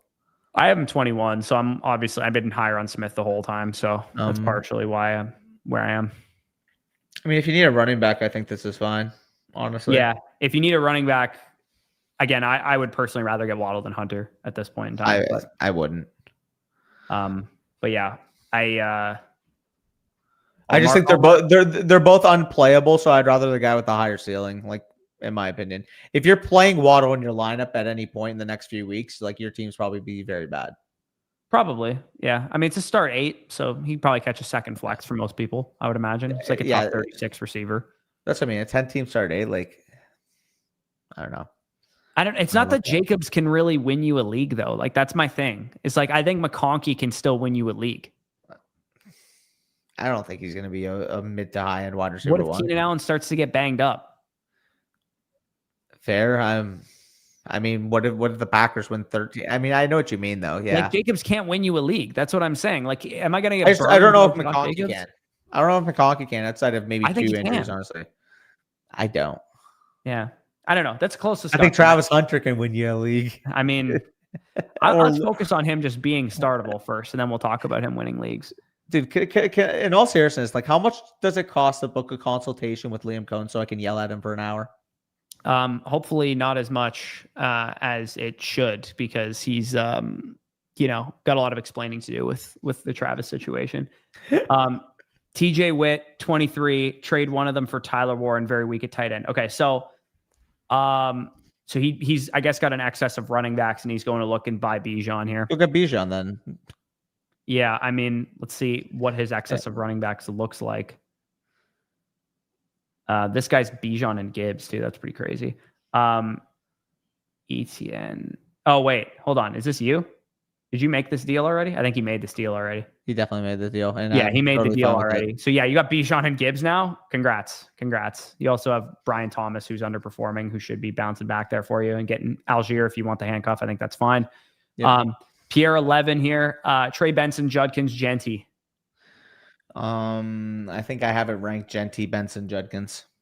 I have it ranked Genty, Benson, Judkins. Yeah. So I'd go Genty there.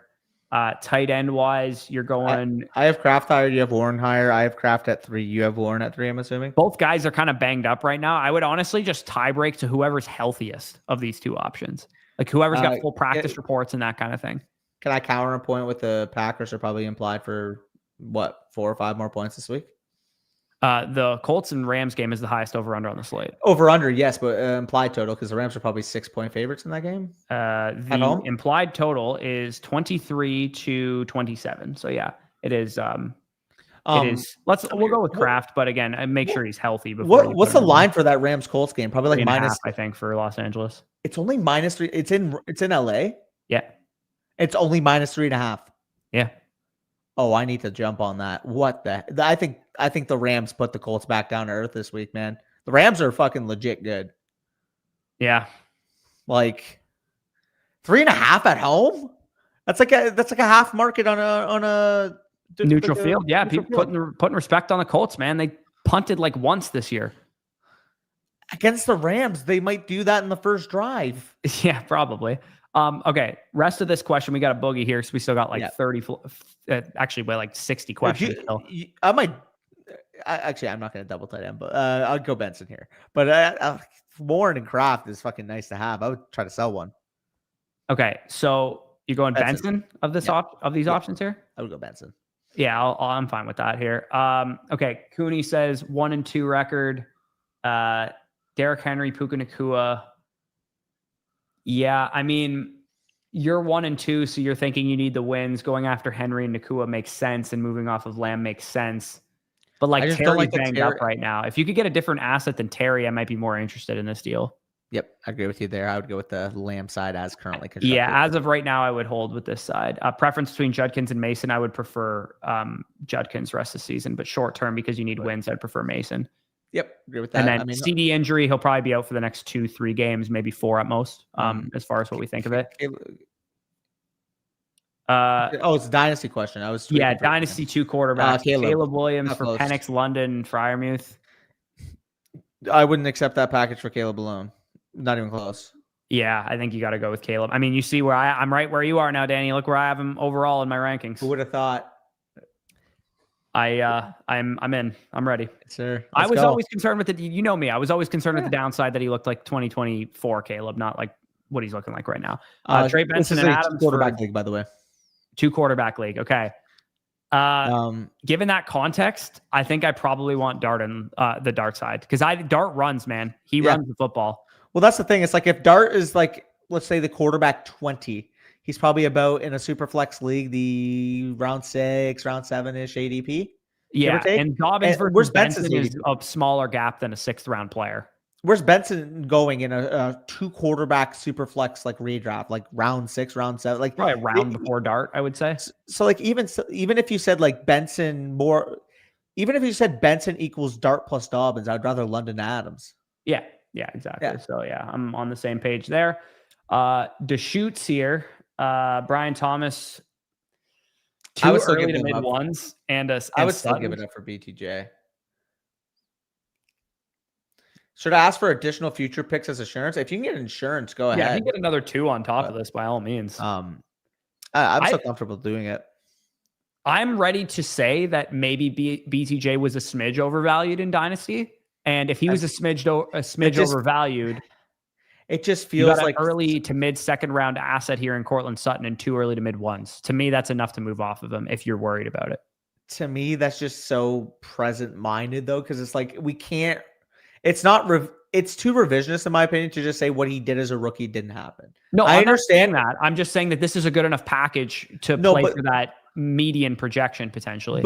But you said maybe like we overvalued BTJ. It's like with the context that he's not playing well now, yes. But I think the process of why people got to where they were on BTJ was more than fine. It's just determining, are you thinking this might be the status quo, at least for this year? Again, even if he bounces back into the player we thought coming into the year, what's his market value going to be, assuming that maybe this year he's the wide receiver 18, if we knew next year on, he'd be the wide receiver 8. Yeah. I think there's a reasonable 2.75 ones right here. Like this is close. That's why I'm saying I think it's a decent pack. If you can get a 2 on top of this, I'm doing it. Yeah, well, that's what I mean. If you can get insurance on top of it, I'm just more so saying, like, I don't think it's fair to say that he was overvalued before going into the season, because the data points would have pointed out to the fact that this is a Malik Neighbors, for example, level investment. Yeah, well, and he's he's buying Thomas for this. Like, I wouldn't pay more than this. Like, if you want to pay this, that's fine. If you really still absolutely believe full-heartedly in the dude, I wouldn't pay more than this though. So Yeah. I'd say this is about exactly his market value at this current point. So if you want to go buy him for this because you got a young team and you're trying to move off of Sutton, I think that's fine. Filthy Massage, Deshaun Watson in the chat here. Kyler Murray is your only quarterback, so that's where we're rolling with, I suppose. I'm going Benson and Walker over Henderson, but maybe he'll get into the flex for us. BTJ over JMO for me. And then Strange is going to be in your tight end spot. So you go in Henderson or JMO. I'd probably, or QJ potentially as well. Give me Henderson against the Carolina Panthers. I'd probably go Jamison Williams in that situation, but I'll capitulate and give you the Travion. I think it's right next to each other where I would view them. Wide receiver 25, or sorry, RB 25 versus wide receiver 29. So it's not an outrageous question. Yeah, it's 28 and 28 for me. So that's why I'd prefer JMO. This is very easily Josh Allen and Rashid Rice for me. That's crazy. Yeah, 12-team redraft. This is Josh Allen, Rashid easily for you. I love Nico passing touchdown league. I love Nico Collins, but I also have Rashid higher than the 40th overall you have him at. He's my wide receiver 14 versus Nico is my wide receiver. Let me look now. So it's moving down from Nico higher than you. It's wide receiver 9 versus wide receiver 14 for me rest of the season, and you're getting Josh Allen. Yeah. Like, I would move down 5 spots at wide receiver to get Josh Allen. Wow. I have Nico higher than Danny, guys. What's Where going do you have on him? here? 6? You have him 6 rest of the season? Yeah. So the only difference is I'm assuming you have him over Lamb? Yeah. Okay, I don't. Assuming you have him over JSN, maybe? Yes. He's one. Him and JSN are in a tier of just those two for me. I moved JSN higher, and I moved Rome above him. Okay, yeah, that's fair. So those are the 8, but I still have him at 9, and I have London at 10. Yeah, that's fair. To me, the way I currently have it rest of the season is I have Puka at 1. Then at 2, 3, I have Amon-Ra Neighbors. Then at 4 through 10, I have a big tier. Because gun in my head, you tell me right now, Jamar Chase with no Joe Burrow versus Drake London rest of the season. Like, I would prefer Jamar Chase, but I'd probably give London about a 35% chance to outscore him. Yeah. And because of that, I think that they have to be in the same tier. So I have 4 through 10 literally all in the same tier. Okay, we have 65 questions. Correct. Let's get motoring. Okay, so we have like 30 seconds a question, basically. Saquon Barkley. Yeah, this is the Barkley side for me as well. No elaboration. Fire. Let's go. I'm hitting next question. Sorry. I know. No, I know. We just had this conversation. Jason talked about it. I would hold QJ right now for this price. If you're a team that's not competing, though, I think this is a perfect liquidation price. Yeah. I mean, he's young, though. I'm cool holding for that. For sure. You avoid the volatility. That's why I'm saying that. Yeah. Brees versus Mason. I have Brees higher, but Mason higher. I'd start Igbuka over both of them. So Igbuka would be the flex for me. I'd go Mason Igbuka. Corey would go Brees Hall and Igbuka. Okay, so I'll put Brees Hall and Igbuka for the short term here. Space Jam here. Trade question. Genty for Dart. It is a 2-quarterback dynasty league, but this is very easily Genty. You don't have to spend any time on that. Max Bartlett, QB. We're going Caleb, assuming Daniels is out this week. Even if you tell me that Jaden Daniels plays this week, he's been limited practice throughout the week. I think Caleb is a good enough option at full 100% health to play over him. Yeah. Against the Raiders. Raiders are a big pass funnel. They're good against the run. They're bottom 3 against the pass. Like, I honestly think it's like people are going to say, well, Caleb took advantage of the Cowboys defense. Like, he's going to have another great game this week. Yeah, he could. Pickens versus ETN versus Javonte. Who do you got there? You got Pickens? Yeah, I think that's probably fair. And then, he basically just asked that question again. Next up, we got Benson over Chase Brown. Flex decision. Chase Brown. I'd go Pearsall, assuming he plays, as the first one there for me. Yeah. I will say, though, so assuming Pearsall plays, I would go with him. If Pearsall does not play, my flexes here would be Chase Brown and Matthew Golden. Yeah, we're totally on different pages here because I'd go Ricky Pearsall and T. Higgins of these options, but Chase Brown would be my third of that group, and then Golden would be actually my fifth because I would start Pollard over him as well. So we're kind of all over the place. I'd go Pearsall and Higgins. You would go with who did you say? Sorry. I mean, I would go Pearsall number 1 there. But I would go, assuming that Pearsall was out, I would go with Chase Brown and Matthew Golden. Okay, so you go Pearsall and Chase Brown, assuming he's in then. Correct. Yeah. Okay. Waiver wire merchant, shout out, great name. Justin Herbert, Breece Hall, Brian Thomas Jr. in a 10-team start 7. I think I want Hall and Thomas here. Yeah. Yeah, I This think is relatively fair. I mean, Herbert doesn't you really need a move the quarterback. needle because he's a quarterback. Yeah, But I'm assuming though, 10-team league, start 7. You want a firepower quarterback. Herbert is a firepower quarterback at this point. But then again, a firepower tight end feels even yeah, better. I mean, I think Bowers is a much bigger advantage at tight end than Herbert is at quarterback. I changed my answer. I got left. If you need a quarterback, I get it. And maybe you hit on a Jake Ferguson, which is why you're doing this. I think the buy this side of the deal, Breece Hall being a RB1 and Brian Thomas being a wide receiver 1 is more likely than anything else to me to happen on this side of the deal. Well, let me check. So go to the team and I mean, Brock Bowers finishing top 5 tight end is the likeliest of them all. Let me see. Top 5. He's got to finish tight end 1 to be really worth anything. Dude, I'm on a roll when it comes to just like talking about exact scenarios. I said, yeah, maybe you hit on a Jake Ferguson. He has exactly Jake Ferguson. Yeah. This guy's got Jawan Johnson, and he's pressed to make a move for Bowers. Interesting. Yeah. So he'd be giving away Bowers knowing he has Ferguson, and he'd be getting Breece Hall. He's weaker at running back and whatnot. So well, that's what I literally said. I'm like, unless there's like context here that you have a guy like Jake Ferguson, I'm cool making this move. Yeah, no, that definitely makes sense. Slush Monkey here. Haven't seen it yet, but am I selling to people that could be two people that could be league winners here? Trey Benson and Ricky Pearsall for James Cook. You get James Cook. Even if they are league winners, I think you're just getting one already in Jimmy Cooks there. So yeah. I'd go with James Cook. Hey, dude, if you got offered a boat and you said, or you can go into the box and there might be 2 boats, like when you just take the boat, you'd be happy with the boat. Yeah. Stroud, Daniel Jones, or Stafford this week? Jones. I would rather start Stafford in that game. Give me Jones with the rushing opportunity. Rams #1 EPA defense against fantasy quarterbacks. And the Colts are the #1 blocking EPA team so far. Yeah. Okay. I'll give it to you. It's close though. It's just, to me, Stafford's a pocket quarterback. Colts opportunistic defense as well. We saw last week, for example. Like, if Stafford doesn't give you 250 plus passing yards and 3+ passing touchdowns, he's probably not going to give you a top. I just think he will. That's kind of where I'm at with it. Maybe he could. Wide receiver wise, you've got to go Harrison, I suppose, but I don't feel great about it. Yeah. And then Benson. Hubbard versus Benson. Benson. Yeah, I think I'd probably go Benson as well, but I like Hubbard this week too. Metalman 80, Dynasty 2 quarterback, Benson, Purdy, a couple other guys. Allen. Yeah, just a bunch of junk basically for Allen. I mean, it's not junk. You get a top 15-ish Dynasty running back, a QB1 and early to mid first and some other guys. But yeah, this is Josh given the strength of the value that he has. Currently 1 and 2. Not sure how I feel about Breece. I even if you're not sure how you feel about Breece, this is him and Walker are quite comparable for me. Even if you have a bigger gap between the two, I think J-Mo is a big upgrade over Keon. I agree there. Pearsall equals Henderson feels like it's a hard flex choice. So Devontae Adams not for me. If Pearsall plays, he's easily the option for me here. Devontae Adams not practicing with a hamstring. Not practicing. Nope. Oh God, yeah, Puka's just elite. What is Badaki going to do this week? I'm not sure. Not sure. So, yeah, would you go Ricky of these options between Harrison and? He said Pearsall equals Henderson. So I'm assuming he has Travion as well because I don't see Travion in this question. But if it's Pearsall versus Henderson, I would start Pearsall, assuming Pearsall is healthy. Yeah, I would agree. You could get me on Henderson over Chase Brown though. If you wanted to start Henderson over him, you definitely could get me there. Could get me there. Next up, we got Bucky Irving and Jacoby Myers for Justin Jefferson. I would probably roll with Justin Jefferson, but this is close. So I have rest of the season Justin Jefferson at 11th overall. I have Bucky at 15th overall, and then Jacoby Myers.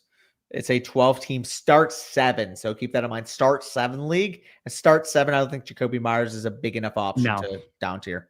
No, you're not getting much. At least if you were getting like a Travis Hunter or something that could give you some upside late season, that would make some sense. But I mean, I actually prefer Myers anyways. Running back wise, you got Genty versus ETN versus Benson. I have Genty slightly higher than ETN this week, so he would be my first option there. Like the matchup for the Raiders. Benson, ETN, and then also you got Pickens, J-Mo, and Ricky Pearsall here. Pickens and Benson for me. I have ETN higher than Benson. But I actually, if Pearsall is healthy, I would actually start him over everybody there. We can go Pickens and Pearsall if Pearsall's healthy. Yeah. Yeah. And PPR too. Yeah. Yeah. Well, I've just been assuming like, okay, maybe Pearsall not healthy because we've said that for every comment. Yeah. But, just keep that disclaimer. If Pearsall plays, he's my wide receiver 20 this week. Yeah. 14-team, 1 quarterback. As much as Jordan Love's fine, he's not really much of anything. So if you want to go get Josh Allen for this, I think I'm totally fine. If this was like Amari and Hampton, that would be one thing. But like Kenneth Walker has a little bit more question marks to like trade a guy like Allen. Yeah, and he said he tried to give him ETN instead, and he wanted Walker. But yeah, I mean, you're getting Allen. Yeah, go get Allen. 14 teamers, like Allen's going to have a little bit more value in that format because quarterback's a little bit more scarce. Baker's the QB there. Benson, Javonte, Achane, obviously one of those, and then Benson's higher than Williams for me. Devontae Smith, JSN. Question for you, by the way. Knowing how concentrated the targets are for the Rams in terms of the wide receivers, if Adams is out this week, where are you ranking Jordan Whittington? Probably like, I wouldn't start him. He'd probably be like a top 60 play. Like if you were going to start Troy Franklin, he's probably in that territory kind of thing. Reasonable. I was just curious because he's like the clear 3 there right now in terms of sound. Are you going QJ or Javonte Williams? I think that's what this last decision. Or in terms of usage. 2 ahead of him snaps. I think I'd probably go Quentin Johnston over Javonte here. Javonte guaranteed touches, but Johnson. It's a way better matchup for Johnston than it is for Javonte. I don't mind that. It's wide receiver 32 versus RB 23-ish or so. Yeah. Also, my apologies, by the way. Tudu has played more snaps, but just in terms of involvement, it's actually been Whittington. That's what I meant to say.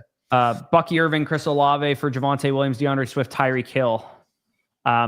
Swift is kind of just a nothing burger for me, so I'd probably take Bucky and Olave. Yeah, just give me Bucky and I'll figure out the rest. Yeah, Olave and Javonte cancel out. It's Tyreek and Swift for fucking Bucky, which I'd rather have Bucky. How many do we have left? Like another 50. Okay, just curious. Yeah, we got to keep speeding. Speedy. All right, Kamara for Jennings and Benson. Okay, Kamara and Jennings for Benson. I have Kamara straight up over Benson. So yeah, I'm rolling with Kamara for Jennings. Got this trade done. Buy low on depth. Probably so W though. First of all, actually, by the way, I would have Benson over Kamara personally, but because you're getting it for Jennings, I would take the side. This is buy low on depth now. I mean, this is Gibbs. Well, you traded for Gibbs. No, he says, but I'm low on depth now. Oh, you're low. Yeah, no, dude, don't worry about it. You have Jahmyr Gibbs. Like, if you have to start Jahmyr Gibbs and whoever's available on the waiver wire, you're probably in better shape. Sure. Amari and Hampton and some junk for these are like not even rosterable guys that you're giving up. Chuba Hubbard, Tyreek Hill. I think I probably like the Chuba Tyreek side because I don't think Tyreek and Hampton's a massive difference. Literally 5 spot discrepancy in my rankings. Even if it's wider for you, you're getting Hubbard, Shakir, and Daniel Jones. I didn't see Tyreek at first. Yeah, these other guys are like absolutely nothing. So, Bijan for Javon. Jess, shout out. Bijan for Rice, Montgomery, and Javonte. Yeah, I'd give that up. Here. Could give me Bijan all day. Half PPR, 14 teamer. Yeah, get out of here. Tony Pollard, Benson, Chase Brown. Go. Benson's my first guy there, and then is it? How do you have? I would have Chase Brown ranked next of these, but yeah, I don't actually. Or yes, I do. Sorry, yes, no, that's my redraft rankings. Hold on, let me go my back. You have ranked higher than him this week. I think I have Jalen Warren higher than him. Yeah, I have Jalen Warren 1 spot higher than him in this question. Where do you have them ranked this week? I'm curious. 24 and 25. I have them ranked at running back 26 and 27. Yeah, I mean, I have Henderson at 25 though. I have Henderson at 28. So by average, I think it's Warren for us. Yeah, so I have Chase Brown at 24, Henderson at 25, Jalen Warren at 26, and Pollard at 27.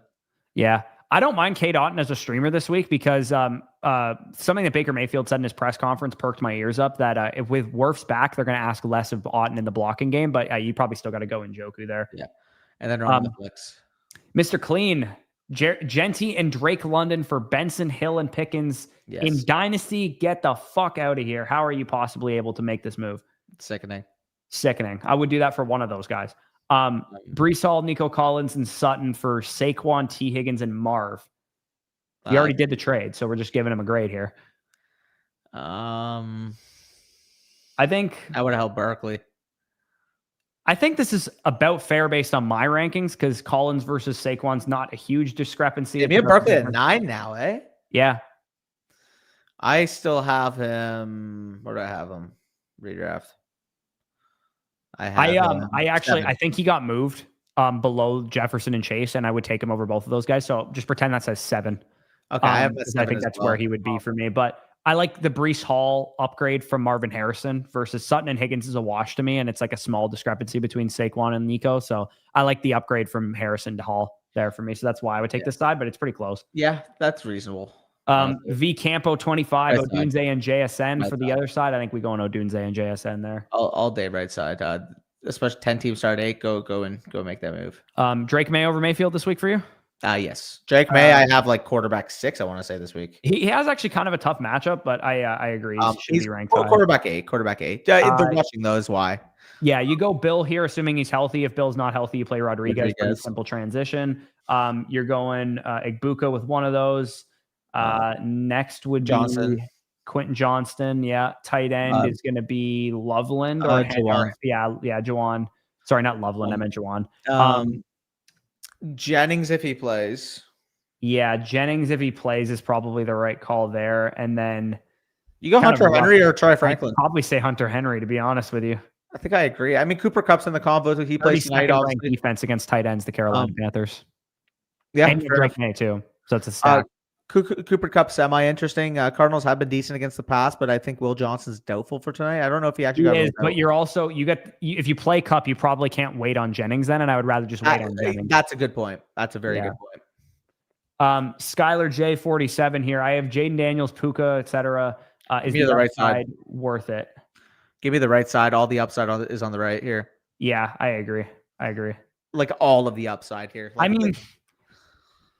Ooh, actually, I don't agree. No, I don't agree. I prefer this side. I want the right side I like the upside of the right side, but I like the safety more so of the left side. Plus, it's a stack of Herbert and McConkey, which I think will bounce back in a major way coming up here. This is a pretty even deal, though, I will say. I don't disagree. The big difference here is I think you should have Travion Henderson and Travis Etienne flipped based on my rankings. Yeah, that's my personal opinion that I prefer Etienne over Henderson, but I know I'm just stating closer for sure. I'm just stating it out loud because people can't see where my numbers are at because that's how the reviews work. I very comfortably would take the right side. Yeah, I wouldn't very comfortably take the left side, but I would slightly take the left side. Patrick Mahomes, Justin Jefferson versus Lamar and Etienne. I want don't pick the wrong side here. Dude, you're not taking Lamar Jackson and Travis Etienne. No, I'm not. Yeah, no, this is Justin Jefferson. And thank God. Jefferson and Mahomes. I was scared. I see Lamar, I get excited. All right. Brian Thomas, Trey Benson, Lad McConkey. I mean, Lad's going to be one of these. BTJ and Benson are probably the other two, I would imagine. Right. Yeah. Yeah. Other than Harrison, it's not really anything else you got going there. Harrison, a bench player for you, is wild, but that's where we're at. Benson. I would start D-Mac. Yeah, I didn't see that over Benson. Lil Florida with love. Caleb Williams over Mayfield. Kamara, Brees, London, Olave, Kraft over Henry, and then you got Henderson and Judkins probably. Yeah. Yeah, I mean, I like Godwin this week, but I probably would wait and see what his pitch count looks like. Is he actually playing? Yeah, he's going to play. Oh, shit. He's going to play. I'd probably bet anything that he would play for sure. Wow. That's big. Made man, Jalen Warren versus Henderson. I mean, you're going to start both of them. So you're your best two options. You're not playing Nick Chubb unless you're fucking trying to sell unless him. You just hate your life. Odunze. Neighbors and Odunze. And then flex decision is going to be probably Pittman versus Pearsall, and I would go with Ricky, assuming he's healthy. Yeah. And Pittman, if he doesn't play, pretty easily. Yeah. Bitter Hornet, need an RB2, taking a chance on RJ Future versus Tootin. I have CMC, Jones, IR, Brian Robinson Jr. These guys are all stash plays at this point, so why would you give two good ones for one good one?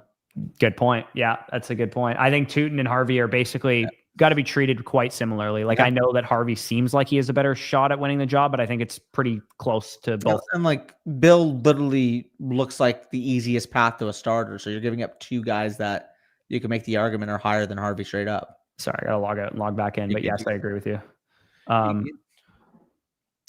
Yeah, hopefully we get through all these questions. I think we're going to be cutting it close here.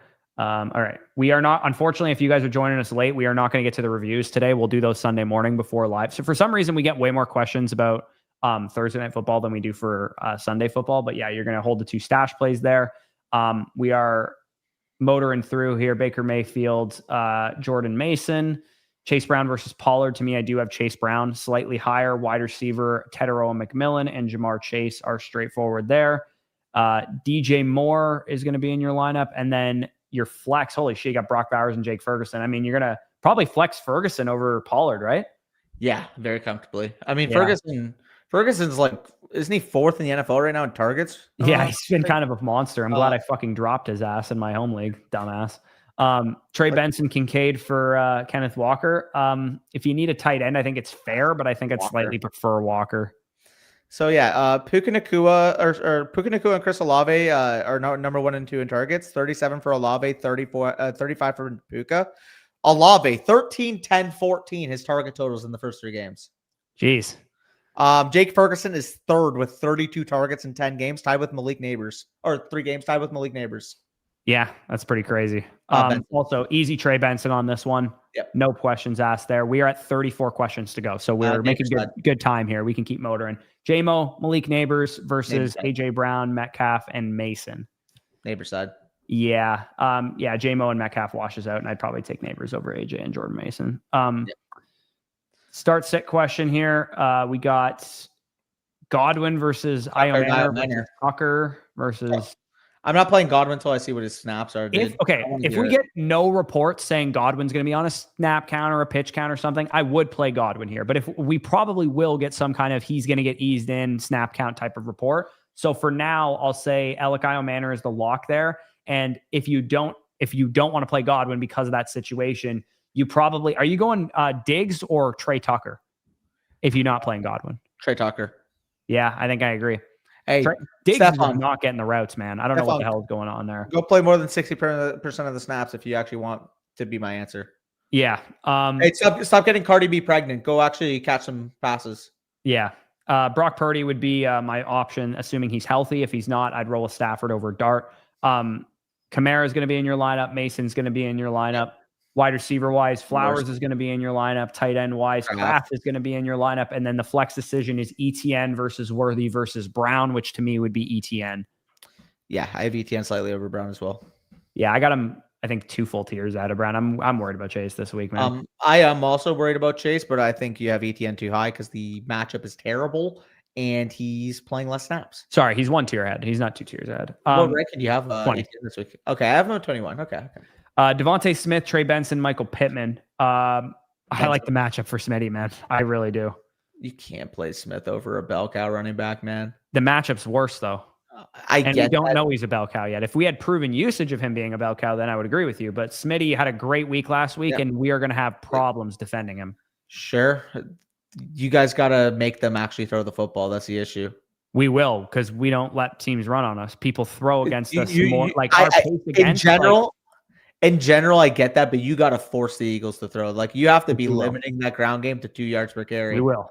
We always do.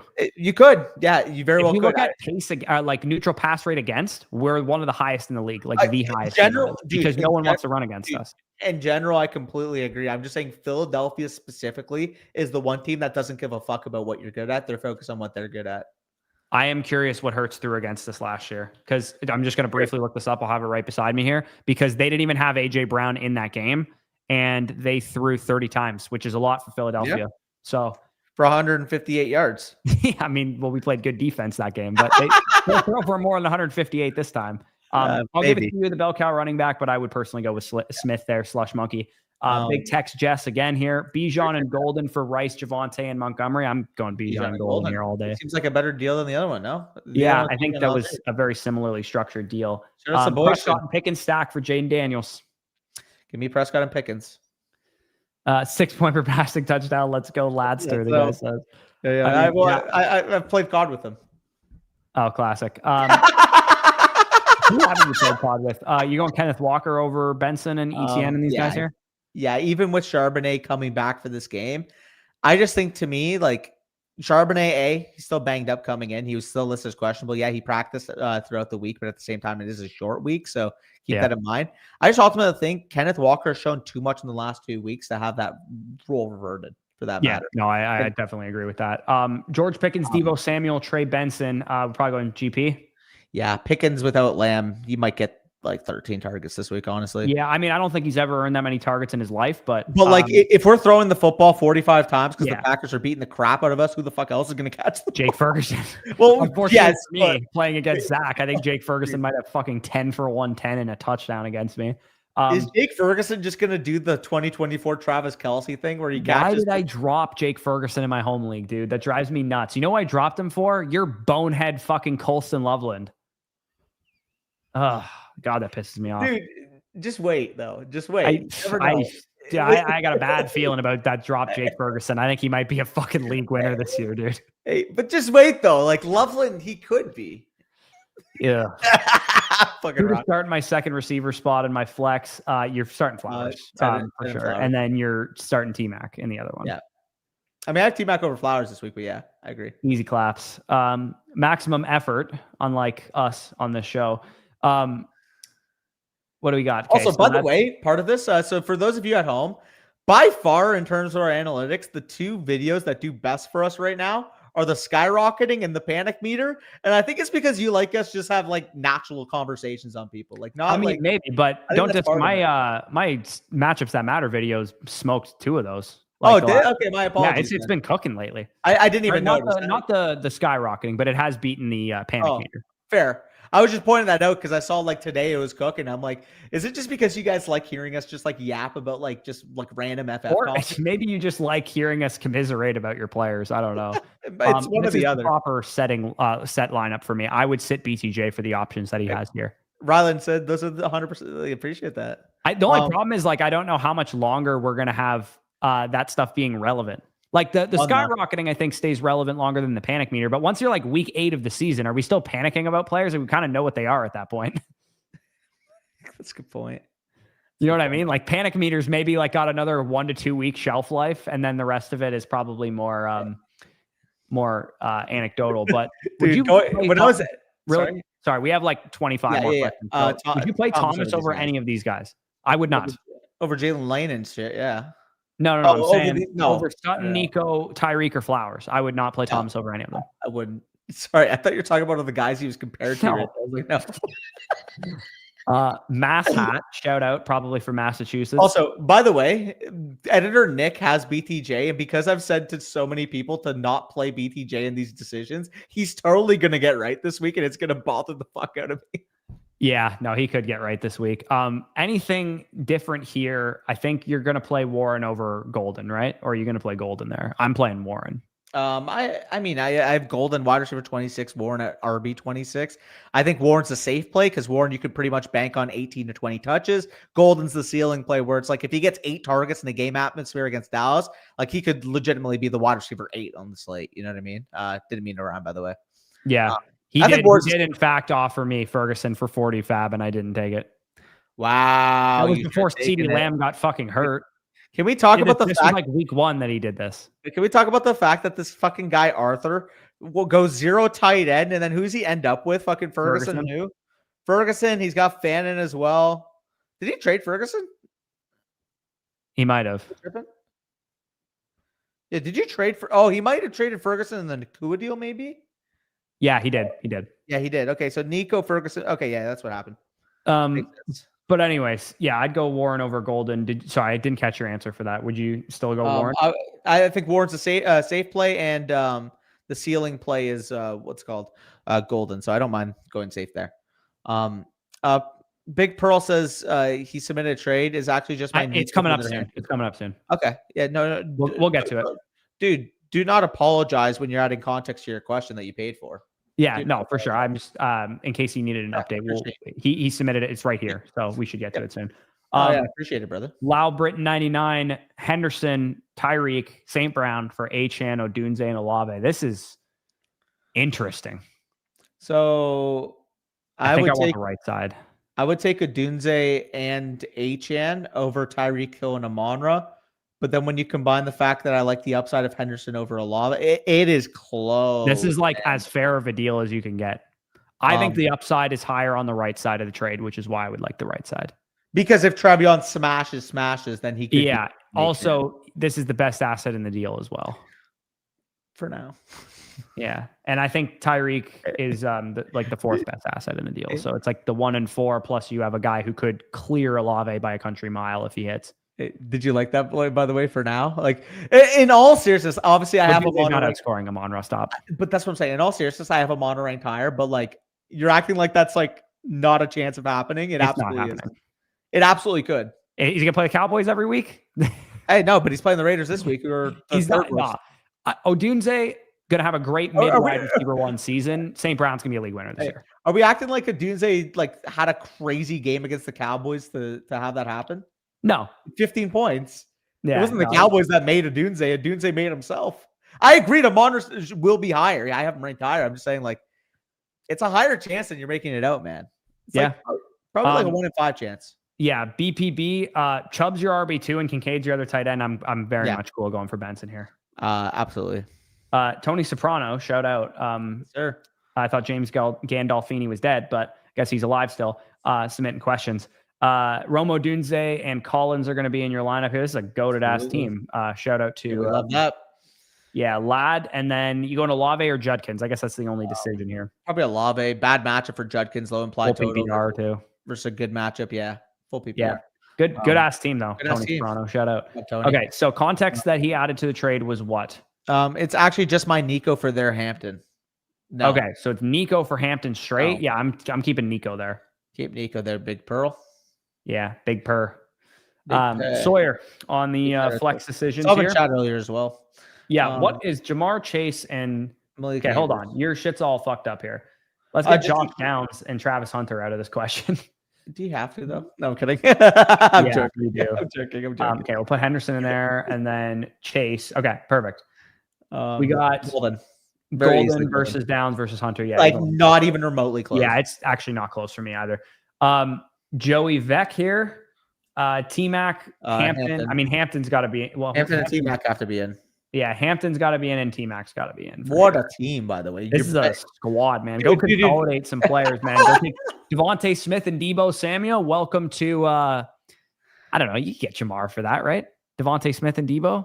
You go get Jamar or something like that. I would hope the owner in your league isn't that stupid to give up Jamar. Dude, people are worried about Jamar, man. When I traded for T. Higgins today, people were like, dude, T. Higgins has been so bad.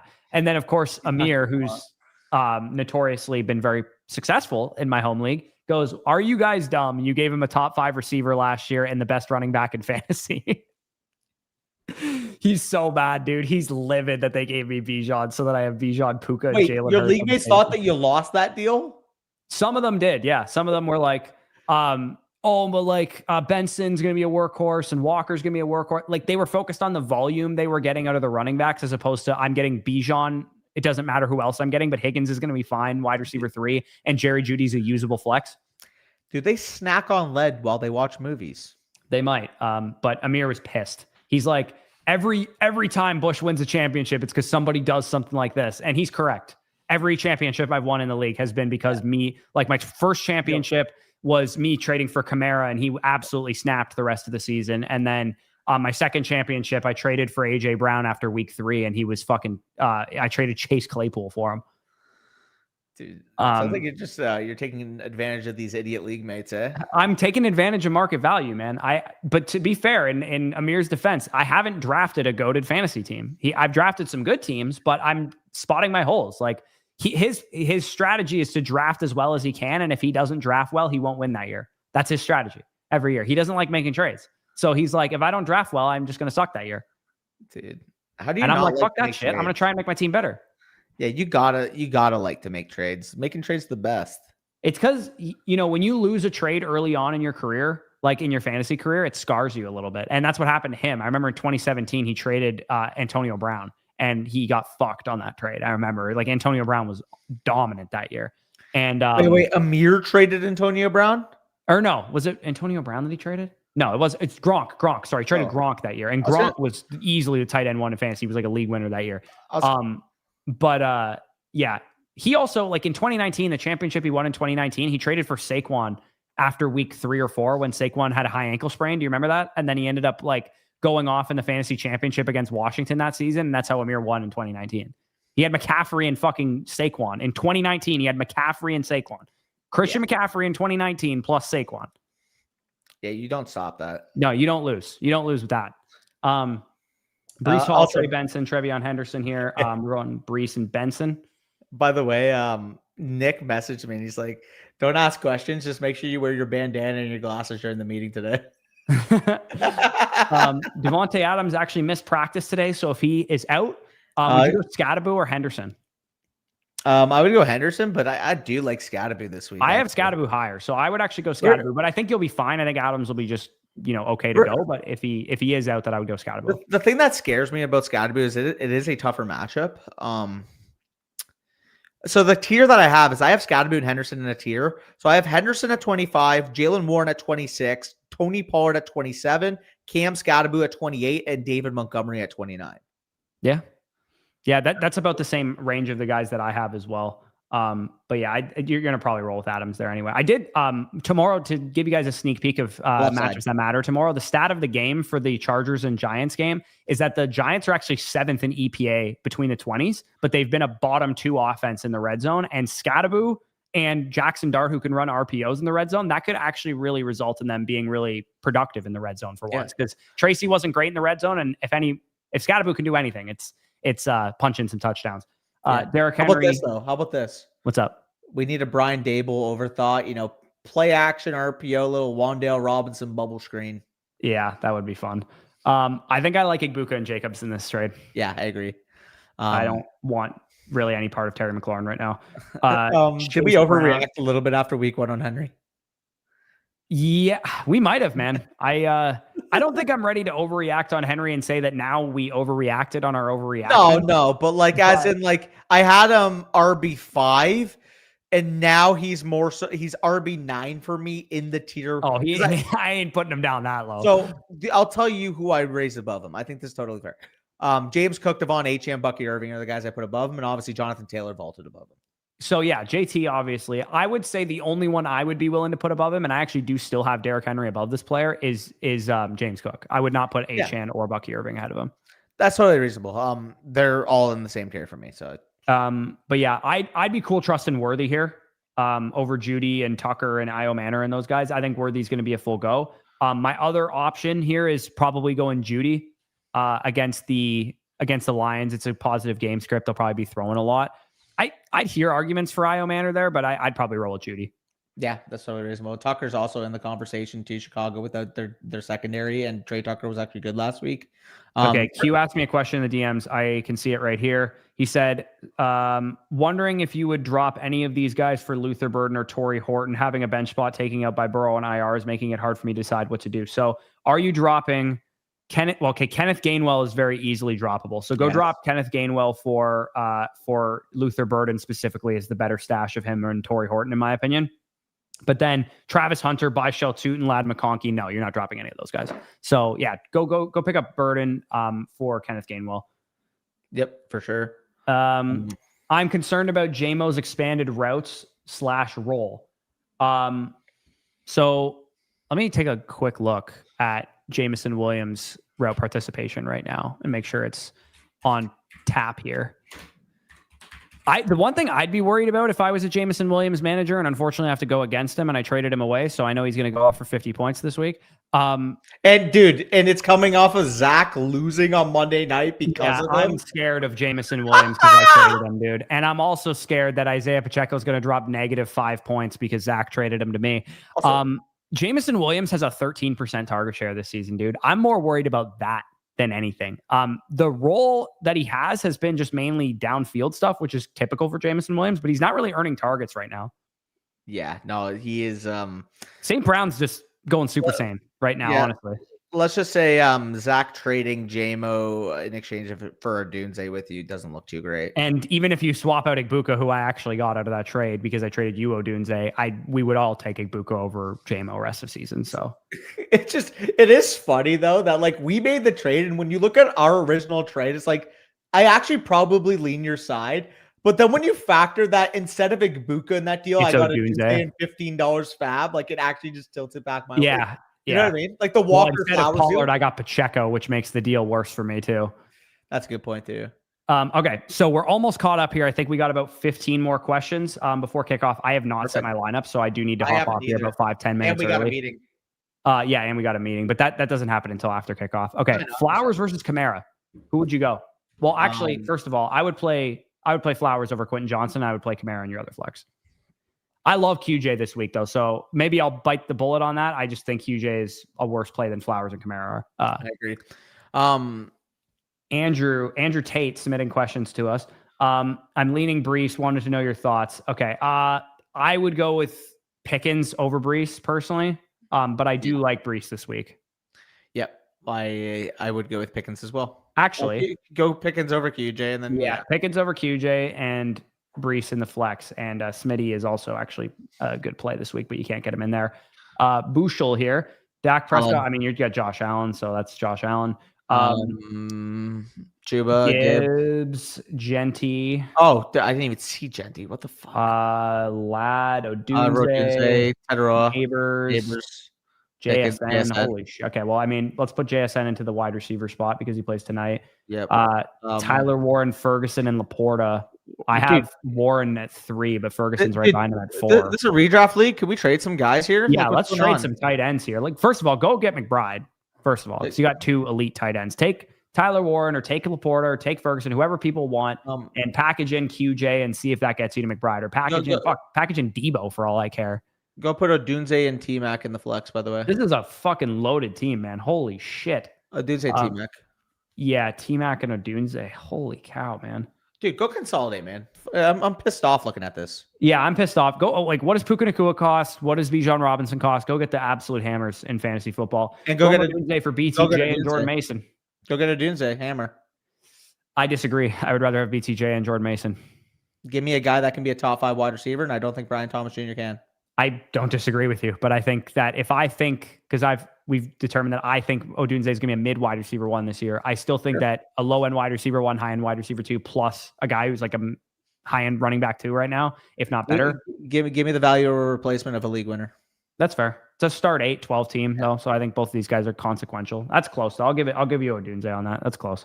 Yo, that's good. Shout out Dev Nate. By the way, I saw your projected lines. Sleeper doesn't even have Nick projected as that much over me. You that is 60% to 40%, dude. Sure, I'm talking about the spread that you gave me was outrageous. Dude, you were 40% chance of winning. If you actually looked up what's 40% chance in lines on stuff, I gave you the benefit of the doubt. Sure. I mean, when Cooper Kupp is projected for as much as Kenneth Walker and Drake Mace projected for more than Caleb Williams, you have a point. Yeah, I looked at without Lamb, you got to start tooting right now. That factored in. To me, I thought your line was more than fair. I will find out. You got to start tooting right now, Danny. I don't have to. We'll see what I do. Okay, well, if you still want to do that trade, it's in your inbox. Yeah, we'll see what's available on Friday. All right. Matthew Golden, Marvin Harrison, T. Higgins. I'm going T here. Golden very easily. What? Very easily. Not very easily. T. Higgins plays against Denver, bro. For you. T. Higgins plays against Denver with Jake Brown as his quarterback. Yeah, Denver, who's going to shadow Patrick Surtain. Give me 80% of the snaps against the Cowboys with Jordan Love starting. Okay, I will actually write this one down because I just think it's so outrageous that I need to talk about it again. Talk to him. Golden versus T. Higgins. Let's roll. Because to me, that's pretty crazy. I know Higgins has been bad lately, but I think process-wise, you just got to go him. I don't think you have to do shit process-wise when you had 2 targets for the backup last week. Sure, I'll give you Golden in the flex here. I still actually would start Harrison over Golden, but okay, you don't have another flex. Never mind. Trey Benson versus Chuba Hubbard. I have Benson 1 spot higher, I think. No, I have Hubbard 1 spot higher, actually. Rest of the season, I have Benson higher. Oh, I have Benson higher. Higher. Sorry, I just read some bullshit on fucking Underdog that got tweeted. 49ers DC Robert Saleh suggests that Jaguars Liam Cohn have an advanced legal signal stealing system to assist their offense. Oh, dude, I knew Liam Cohn was a fucking snake from the very beginning. You didn't have to tell me that. Yeah, they have an advanced legal signal stealing system on their offense is what he accused them of. Okay. What the fuck? Robert Saleh's kind of scared to compete by the sounds of it. That's a conspiracy theorist if I've ever heard one. He must have went to Ohio State. Yeah, I know. You know what I'm doing with Kyler Murray, by the way? I'm giving him the Marvin Harrison treatment. I'm not starting this fucking guy. Oh, bro. And then Justin Fields, bro. Justin and- Fields. dude, I know you can't know if Justin Fields is going to get cleared in time, but it sounds like with the stuff Aaron Glenn was saying today that he is going to get cleared. Yeah, and then when you try to trade the guy who's starting Kyler Murray in his lineup, Jaden Daniels, he's like, I don't want to make. He just doesn't like making trades. I It's just how he rolls. get it. Why does nobody want this guy? At the editor for not wanting to get fleeced by a creator. Why does nobody want Daniels? It makes Daniels sucks. No, he doesn't, man. I was rage bait. But Daniels is just. I think if you're still expecting top 3 upside and a league elite upside guy, I don't think it's gonna happen this year. I think I disagree. I just think he's gonna be a solid mid QB1. The only reason he's even available is because I got fucking Caleb Williams for free. Yeah. Why don't you trade Caleb Williams then? It's probably easier. Nobody wants Caleb Williams. Nobody wants to trade for a quarterback if they don't want to deal for Daniels. Like, I don't know why you think that people are going to trade for a quarterback. You're going to have to wait for injuries to happen, realistically. There has been some, and people are like, I have 3 tight ends right now. How do you think I feel? I'm waiting for injuries to happen. That's my only option. Nobody wants a tight end either. You don't have the Jaden Daniels of tight ends. No, but I have like very solid options that somebody could use, but nobody needs them right now because there's not been any injuries at that position. I love how Dev Nate's probably just got the popcorn out watching this. Yeah. Okay. I need an RB2 badly. Who should I start today? Pacheco, Woody, or Zach Charbonnet? I'm still starting Pacheco over these options. I might go Woody Marks. If you want to go Woody Marks, that's fine, but I would still start Pacheco. PPR, it's really fucking close. It's not. It is. Woody Marks played in a negative game script where the Texans were losing the whole game. They're 7-point favorites against the Titans this week. I don't think he's going to have much run. I would go with Pacheco. I know he's been absolutely as disgusting as a human being could possibly be, but he is unfortunately still your best option, in my opinion. We know Pacheco isn't good. Woody Marks might be good. Yeah, but he also is only going to touch the field if the Texans are losing, which they are a hot touchdown favorite. If I'm getting a 3 PPR point median projection versus a 5.5 median PPR point projection, at least give me the guy with the upside. I don't care if I lose out on 2.5. But the upside for Pacheco is that he scores. Does he though? Yeah. Kareem Hunt gets the goal line touches now. I'm snapping Kareem Hunt every single week. The second he looks a little bit better, he'll start to get some more carries. He looks bad as fuck. I get it. Third down and goal at the 1 year. Third down and 1 at the goal line. Who's getting the carry? How's Pacheco looked that game? If he played better, then I think he gets the carry. But it's like, if you can't confidently say Isaiah Pacheco, then why would you ever put him in your lineup? Well, because 60% of the snaps for a Chiefs offense that has Xavier Worthy back plays better than Woody Marks. That doesn't run the football. He's still getting the majority of the carries, dude. Like, I know he's 10 been carries in one putrid, but Worthy's back this week too. Dude, it's an awesome time hoping for 10 carries and 3 targets, and maybe he punches it in on a 50-50 Dude, 10 carries and 3 targets would be a huge game for Woody Marks. I would rather take the upside chance that he has Woody 6 Marks targets. is going to get like 2 targets and 3 carries, man. They both suck. At least give me the upside that Marks doesn't suck. The upside is playing the Chiefs starting running back. Stop using the word upside. I don't want to play him, bro. He sucks. I'm sorry. I understand you have to, but he sucks. I would rather play Byshell Tootin over him at this point. Yeah. Okay. Brutal upcoming schedule. I'm taking Hampton and BTJ here. Also, by the way, you're getting on me for starting Tootin potentially in the flock league. Like, you don't got Isaiah Pacheco in your lineup. I'll do Pacheco versus Tootin with you right now. They're the same fucking play this week. They're in the same tier for me in my running back rankings. Pacheco's a better play than Tootin, in my opinion. But it was funny because you said, oh, yeah, this is why you're a big underdog to fucking Nick because of like this implied projection. Like, you don't have the exact same problem and you made yourself like a favorite. Right. But like, I'm not a favorite. I made myself an underdog. Oh, so like what? Like a pick'em underdog? No, it's minus 125. Oh, you're a plus 125? Well, it's 56% or 55% to 45%. I thought that was relatively about the right odds. I like my chances to win better. You're 60-40 underdog, Danny. You're pretending like I gave you a minus 300 or I gave Nick a minus 300. I gave you like what, minus 150 or something? Oh, BTJ's projected for more than Drake London this week, and you're using the sleeper projections to base. What did I give him? You made me like plus 180. Minus 175. Dude. You made me the second biggest underdog of the week. Minus 175. Get the fuck out of here. Okay, we gotta get going on the last two here, or last couple questions. Trey Benson is the last one that we got here. Sorry, Maria's making me laugh behind the camera. Also, you're acting like I didn't put up 125 last week with CeeDee Lamb dropping 0 in the lineup. Yeah. We're gonna stop being weird. Pickens. Henderson, Worthy, or Golden in the flex. Pickens. Yeah, okay, yeah. Pickens is gonna be there, and then it's Henderson, Worthy, or Golden in the flex, like he said. Hendo. I have Worthy the highest of this group. He'd be the 3 for me. I'd go Golden over Worthy. Yeah. I'm we'll on go Henderson. I can agree on that. We'll go Henderson.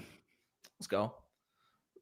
It should, honestly. That seems like something that maybe the devs could add. Commanders wide receiver Terry McLaurin won't need surgery per Mike Garafolo. However, his status is still in doubt for Sunday. Okay, well, that's good to know. Yep, good to know. This is a good point by Spicy Hot, though. Does the site sort questions by Thursday night players first? It should. That would be good. George Pickens, Tucker Kraft, J.K. Dobbins, Devontae Smith. George Pickens, Tucker Kraft, right? Yeah, very comfortably. Obtainable, very obtainable here. Ashton Genty versus Benson. I have Genty a little bit higher. Wide receiver is going to be T-Mac. Actually, I have Igbuka one spot higher than T-Mac this week. Odunze over both. Oh, whoops. Yeah. Odunze over both. T-Mac and Igbuka are the flexes. So that's I agree. Agree with that. All righty. Let's get it refreshed. I think we are almost at the end here. I think we almost did it, Danny. I think we should, if we wanted to pull a Mason and really clickbait some shit, we would name these live streams answering hundreds of questions. Yeah. Or something like that, because that's precisely how many questions. Maybe one day we can say that and it'll be true. We've answered over 100 questions. Today? We had 96 coming into the stream, and we've gotten at least 10. Wow.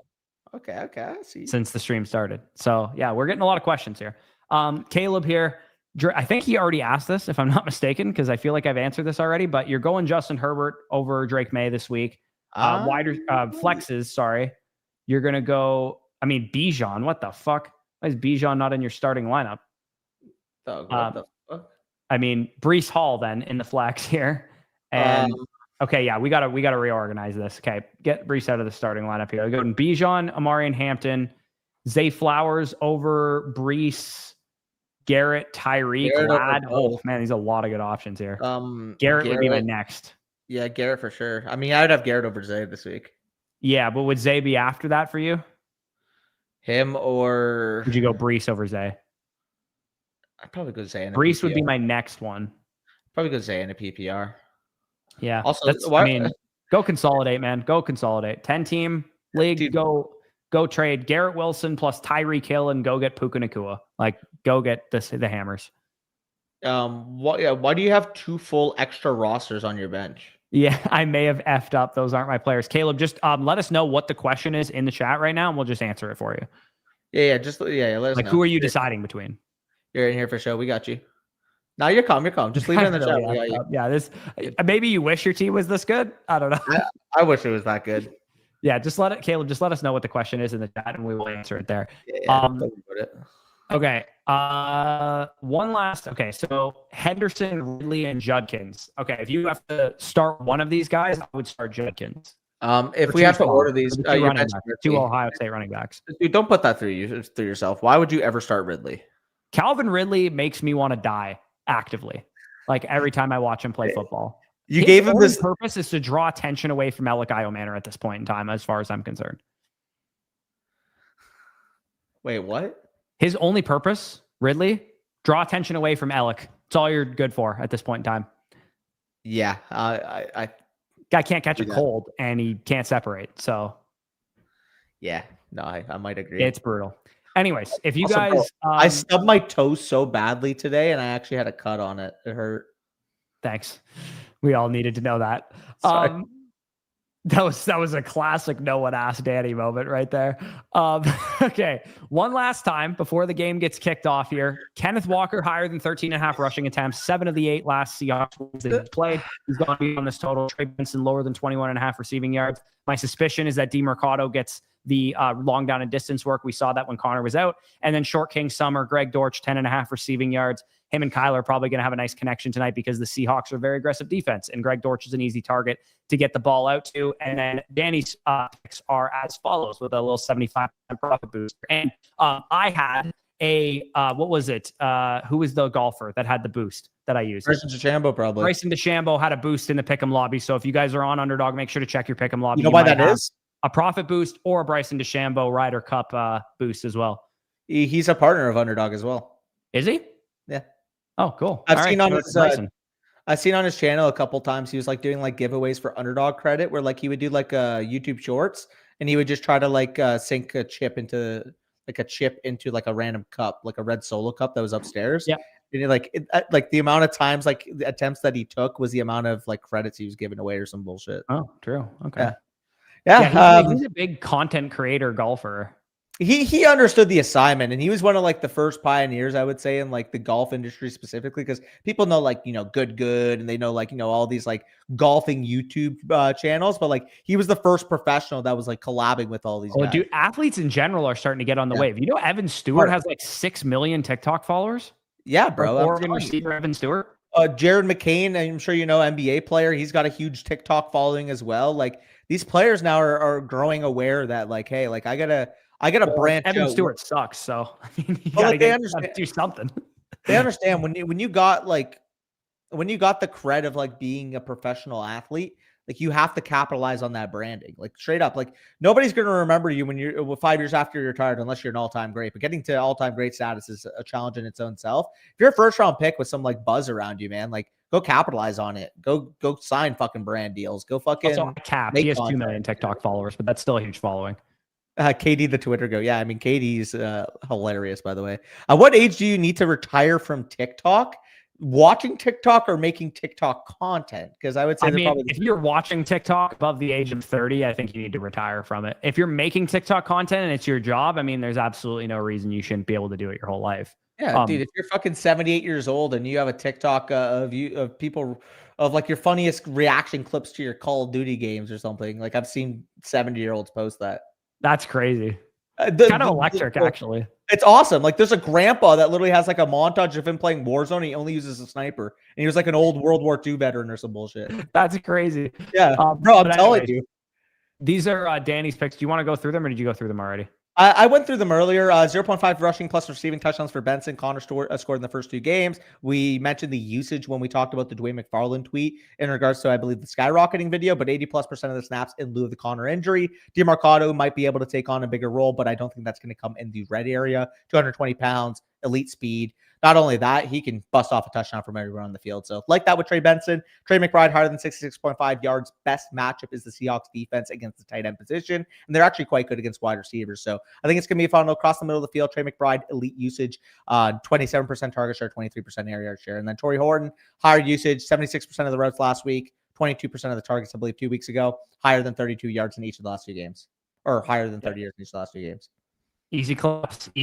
And again, if you guys want to tail our picks, you got the gimme pick if you're new. If you're new, you also do have a play $5, get $50 in bonus funds. And of course, you get the deposit match up to $1,000, a 50% deposit match there as well. We're going to sign off here because I literally have not set my lineups yet. And we also do have a meeting for the Flock League. So appreciate you guys for tuning in. Let me just refresh one last time because it doesn't look like we have any more questions. Appreciate you guys for tuning in. We'll be back tomorrow with matchups that matter, Saturdays for the tier lists, and of course, Sunday for the live streams. Anybody who didn't have their team review covered, we will have you covered Sunday morning for that. So good luck, everyone. Hopefully you cook tonight. Peace out. See ya.